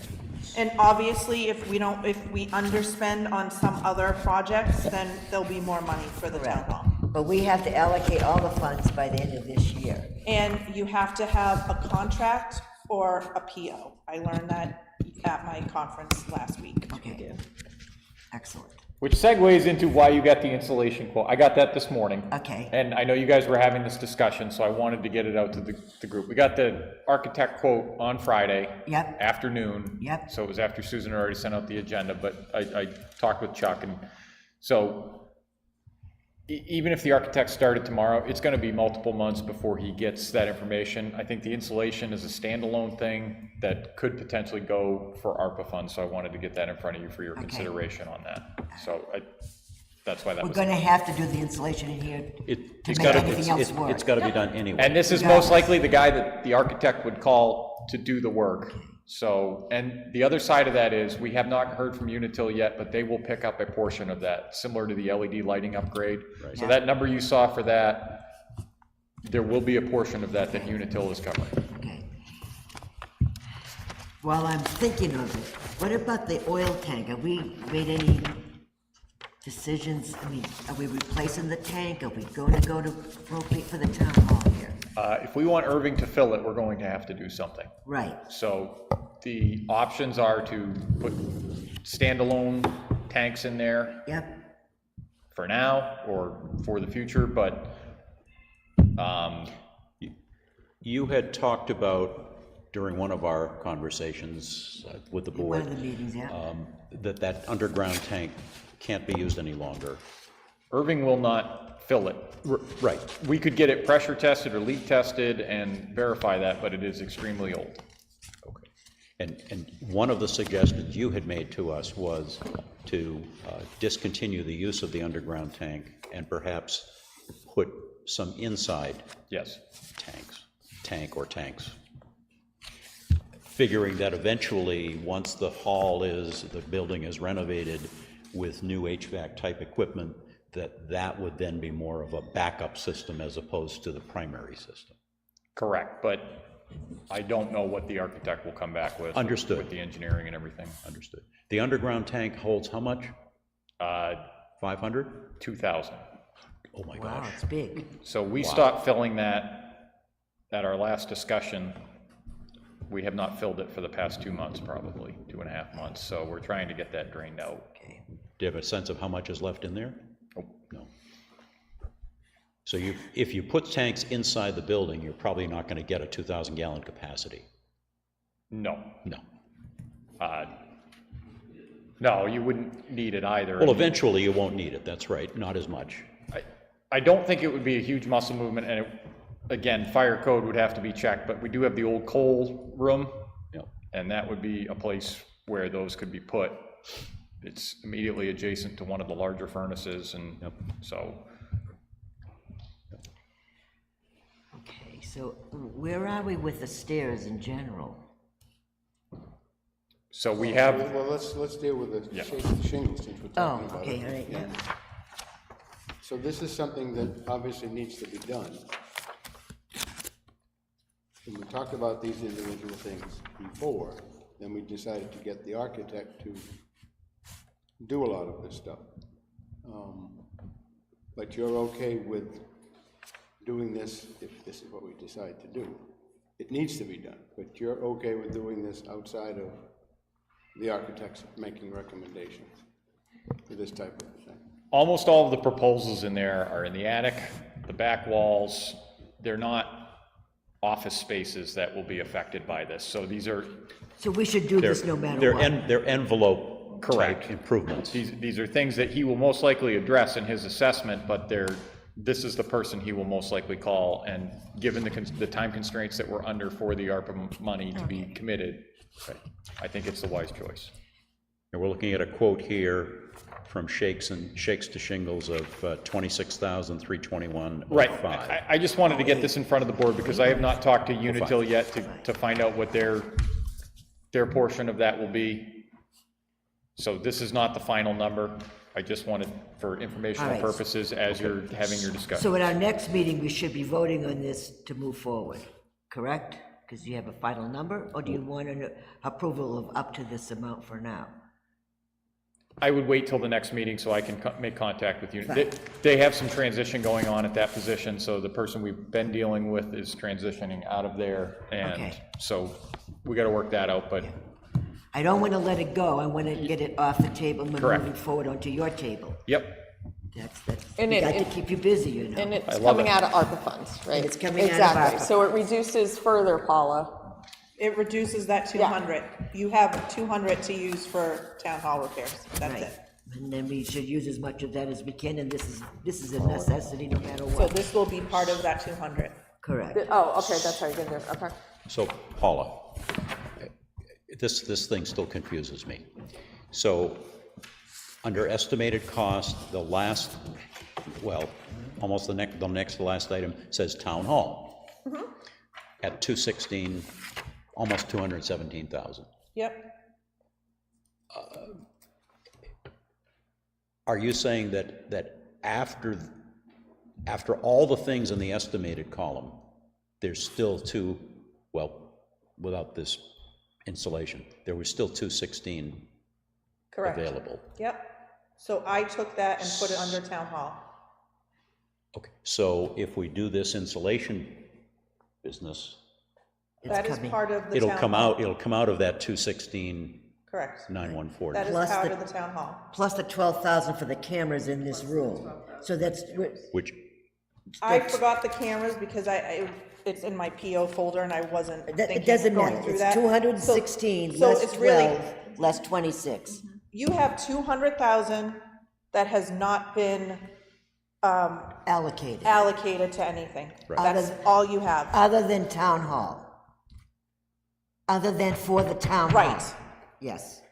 So out of the 216, you can take the 12,000 for the cameras that we haven't got a count on, plus another 26,200 for or, this or year. whatever the number ends up being. Ends up being, correct. So now we're down to about 175,000 available to spend on the town hall. Oh, right. Are we on the same page? Not yet. Right, but if we're taking those things out of the town hall number, Yeah. it doesn't change Doesn't change. that 200,000 number. Oh, yes, it does. Yeah, yes, so What am I what I missing? did was, Okay. before, in the estimated column, in the blue, 200 was what was left. We've It was got- like a running total. Hold on a second. So what I did was I made sure everything was in here. Let's say the 12,000 was in here. And whatever that blue number was, I put it as town hall. Okay. So I could zero that out because I knew that we were allocating the remainder for the town hall. Right, okay. You stop there. Now we've got the 216,000 with the town hall expenses, correct? Which is here. Yeah. Right, so now we're gonna make two other line items. 12,000 for the cameras, 26,000 will run for the insulation.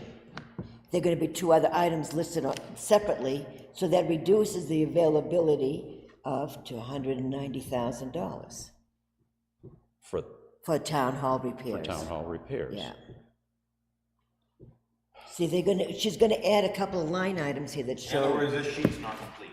that's right, That's basically. that's right. It was, It was. but I didn't now have. She's gonna the put another new line here information. that says cameras, that'll be 12. Another line item's at insulation, 26.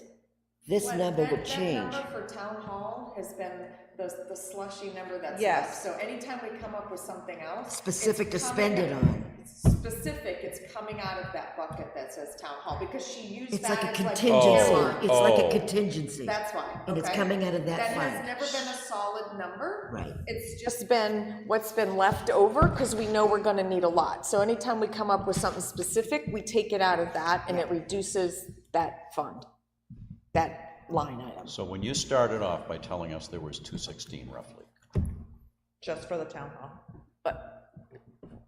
Just left, all period. all I heard was there was 216 left after all this estimated Yes. stuff was done. Correct. Yes. But there's two things that aren't on that list that you need to give me an account for. Understood. Okay, Okay? That number's We'll just talk been very about- we'll squishy. talk again it's tomorrow. fine. It's been a catch-all number, line item. Any other questions?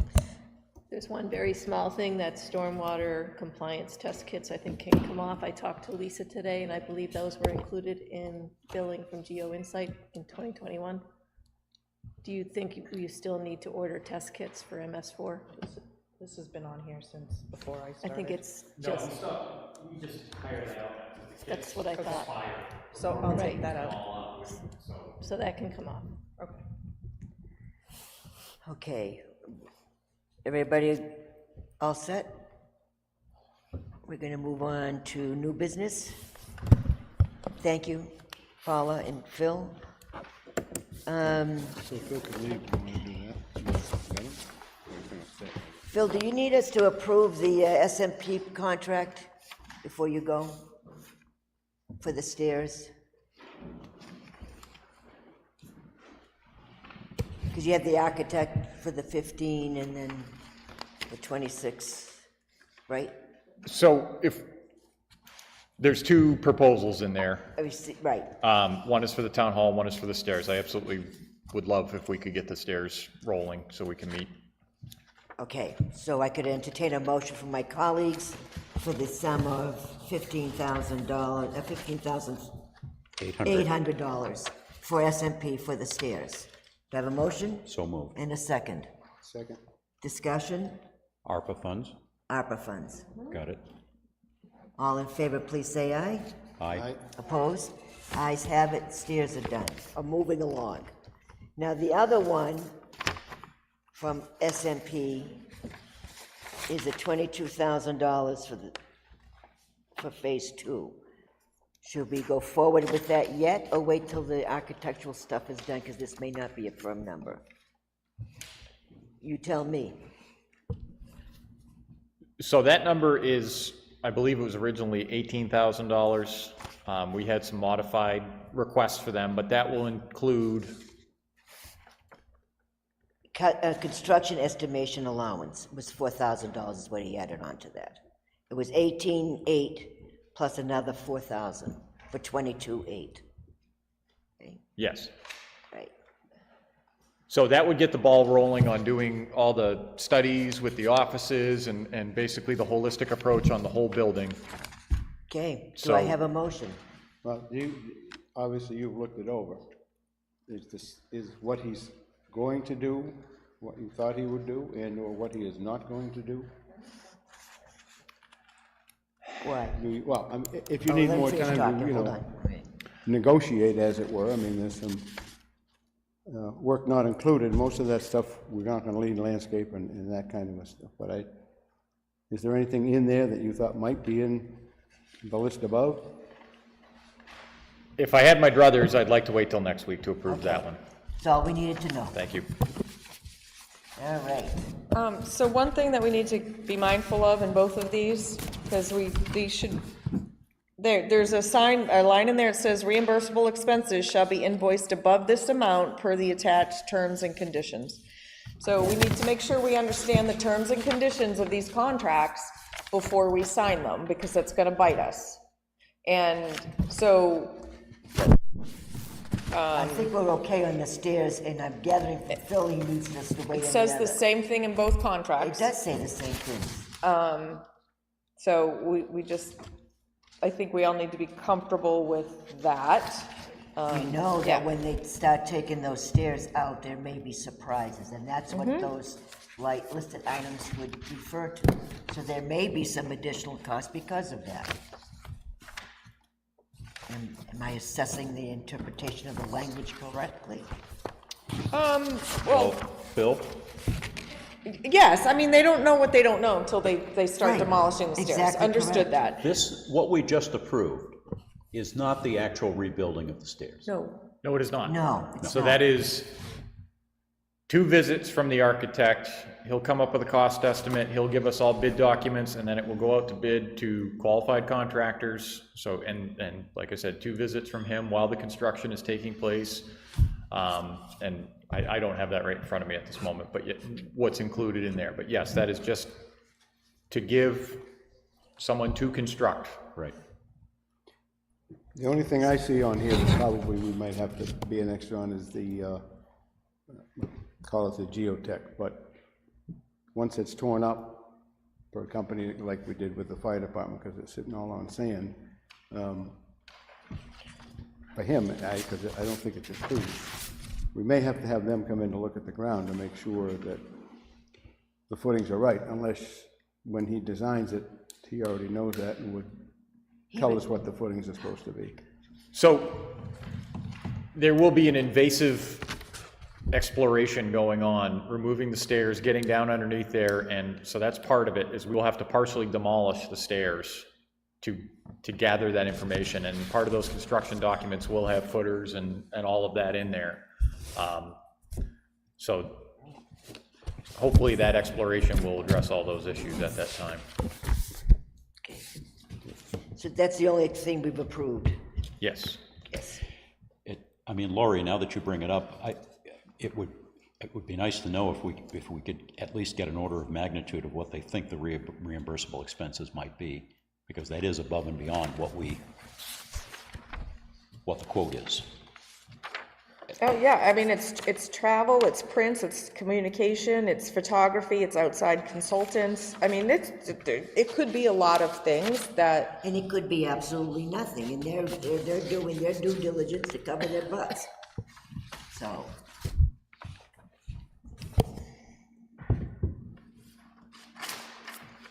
So in the other architectural quote we had gotten, there was similar language. I mean, they're gonna build that in there. But I will speak with him and find out by the next meeting exactly what some of those reimbursable expenses are and what, if any, he foresees. my specific instructions to him were, when he left here that day, was that we would like to know all the potential costs, because this is a one-shot deal to pay this, so.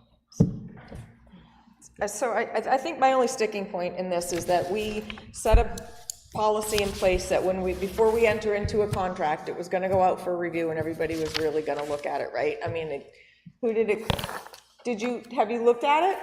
So we're going against what we said we were gonna do, and there's 2 pages of terms and conditions that nobody's read. And nobody does read them. Well, that's what always bites us, Chuck, and we need to just make sure that we all understand what we're signing up for. That's all I'm saying. We said we were gonna route it. If they're given to me. We were gonna. Okay, I don't want to get into a watering contest here. We said we were gonna route it and actually have a sign off that people reviewed a contract. So and let's this is rescind the contract. vote, let's rescind the vote and take everything up again next week. All right, did I make the motion, Susan? Yes. They need to go out for review. I'll make a motion to rescind the motion that I made to approve the Phase 1 entry stair SMP contract. I don't know who seconded it. Oh, second. Okay, discussion? All in favor, please say aye. Aye. Opposed, say no. Ayes have it. So both will be back next week after you have time to review, is that the plan? Yeah. 3 things. Yeah, so they just need to be routed out. So how about giving Paul a copy so she can take a look at it, please? All right.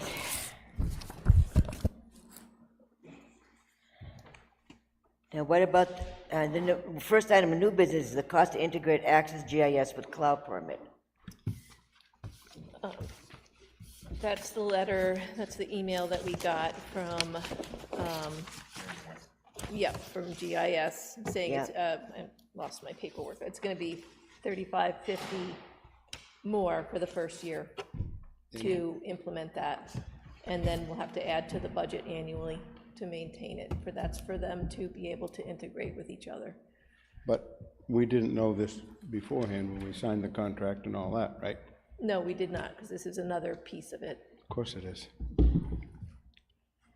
Well, Well, we didn't anticipate that we would be integrating the 2 systems. That we didn't know. well, maybe we don't need to integrate the systems right now. I'm not. It's not. I believe the idea is so that when someone is applying for a building permit, they can access their property, the property information and. Yeah, it makes sense to do that. Yeah. If we're going to integrate if we're going to have a fully automated building permit processing system, then this has to be part of it. So that's going to have to come out of the ARPA funds. Well, initially. Right, Well, I'm the just first saying, we year, just- yeah, just the first year. That's all right. No, Don't have a problem taking it out for this year. And that's $35.50, $35.50 for the first year. and then $1,000 $10.50 annually after that. Right, and that would be part of a contracted services Right, thereafter. right. That'll be So a yeah, budget. that's not a problem. Paula's not in the room, so she doesn't hear us telling her this. So we have to make sure that, yeah, she gets that. So we want her to be sure to have that information. Okay, and then actually give that to her. So do I have a motion to expend the $3,500 out of ARPA funds? Yep, so moved. In a second? Second, somebody, please? Second. Thank you. Further discussion? Do you want to bring this over to Paula as well before you vote on it? You could do that too. well, it's, being consistent, it's the first time we've seen it tonight. Okay? I'm not for it at all. I'm going to vote against it one way or the One way other, or so the other. don't Well- do it on my part. No, but your opinion matters, though. This is part of the cloud permit contract, right? This is in addition to Right. the cloud permit. It's an additional expense. Right, no, I We've already understand approved that. the It's contract. part of the cloud permit contract that we have already signed, correct? And this is a Right, change to it. And also the CAI. Right. The GIS people, it's the 2 of them together in order to mesh. And it is something that we said we would do as part of the, We've talked about it before, that is correct. And we did want to integrate them. we didn't know at the time there was going to be extra cost for that, Correct. however. And we've also talked about the fact that we didn't know that what the cost would be to integrate, and we knew it would be. We did know it would be. Now we have it. Okay? Yes. So do we have a motion on the floor? We have a motion and a second. All those in favor, please say aye. Aye. Aye. Opposed? Opposed. Okay. 4 yes, 1 no. Okay.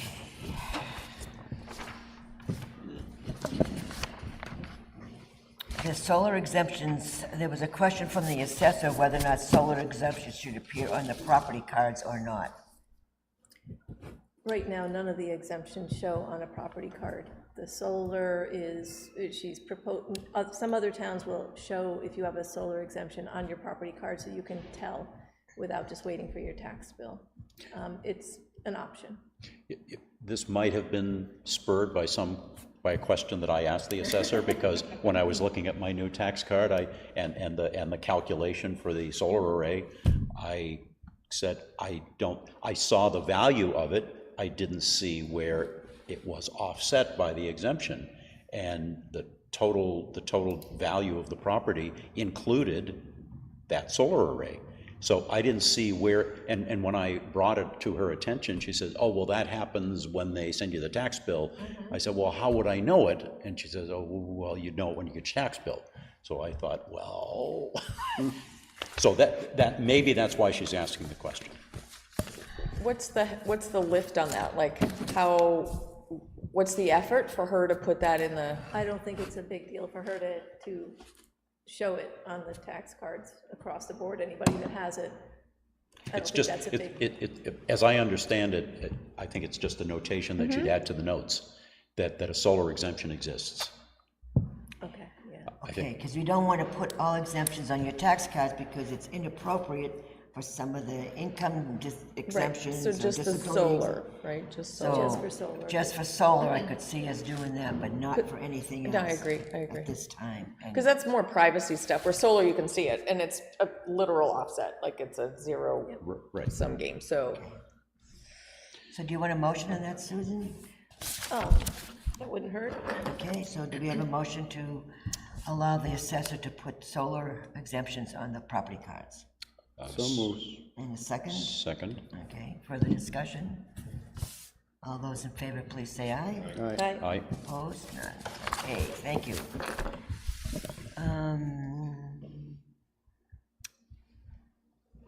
Okay, we get on to, we have a bunch of volunteer appointments in the folders here that need to be signed. The Heritage Committee is included in this, Gloria Mason? Gloria Leclerc. Leclerc, correct. Thank you. Thanks. She's asking to be appointed to the Heritage Commission. Right, and she has been a volunteer and has attended most of the meetings and has done a lot of work in the commission, so she's now asking to be appointed. Is that right, Ernie? Yes, she did. We got, yeah. We've got Ernie's letter on one side of it and Gloria's request on the other side. Okay. Do I have a motion to appoint her? So moved. In a second. Second. Discussion? All in favor, please say aye. Aye. Aye. Okay, there's no opposition. Thank you, Ernie. We have a request from Pedro to reschedule some of his time to have appointments only. And I think he's going to keep his office hours in the early morning and later in the afternoon, but the in-between he would like scheduled because he gets so many interruptions to do his other work. right, So and that's that's not what to he's asking. preclude that he would, when he meets someone on the open hours time, he would at that point set up a regular appointment and so forth. I don't have a problem with that because he's still working and he needs some time to focus on some of these projects. Right. So.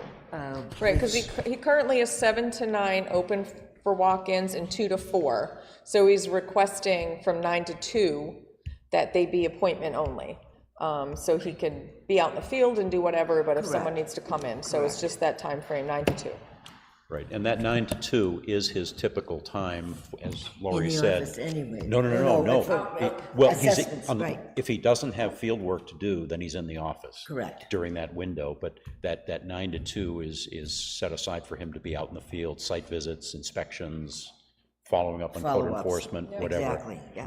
So I think it's perfectly appropriate that you know, if he wants to set appointments during that time, and I agree. that it's fine. Agreed. Okay, so would you please inform him that the board said okay to do? We have a yield tax document to sign in there and a land use change card, and we also have a request from a former resident for water treatment system reimbursement, but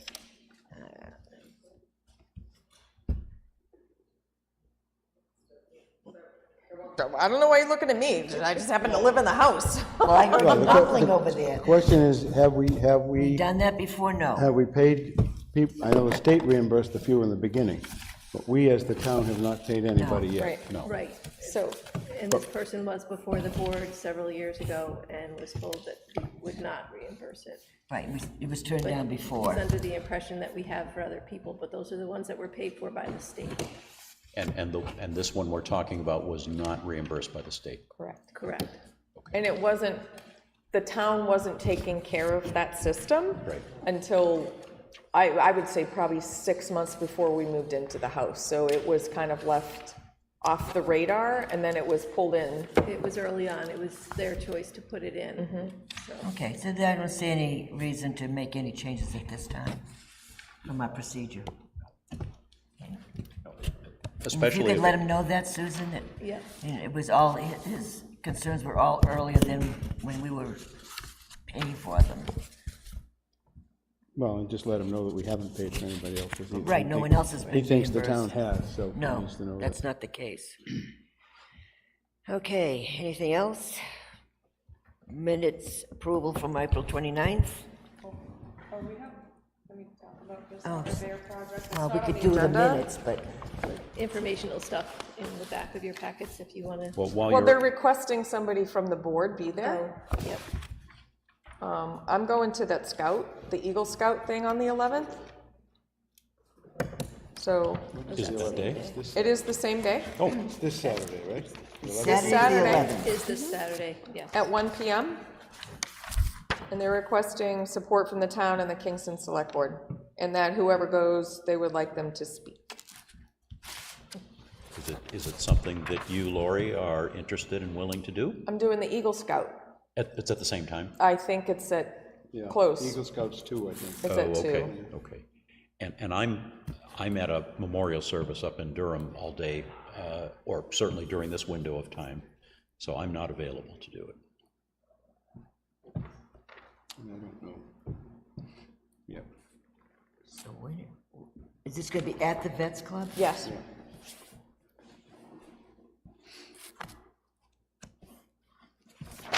I don't know, we'll see what we could do to find someone to represent the board, Susan. I'm not able to commit at this time, so. Okay. You'll get it done? I'll try to You're out swing of it. town. Okay, because it's a 1 and a 2. I'll swing it. I'll just scoot over to the school after that. The other event is at the high school? Yeah. Yep, so All right. I'll do it. Thank you. Thank Yeah. you, thank you, Lori. Okay, approval of meeting minutes? Motion to approve the April 29th public and non-public meeting minutes. Second? All right, I'll second it because no one else, Oh, I oh, thought you you don't have to be here to second minutes. You said second. Yeah, When you said second, I thought you. I'm looking for a second, doesn't matter, everyone's It's tired. over. All in favor, please say aye. Aye. Okay, there you go. Anything else to come before us? We have no non-public, correct? Correct. We've talked long enough, okay. Meeting is adjourned at 8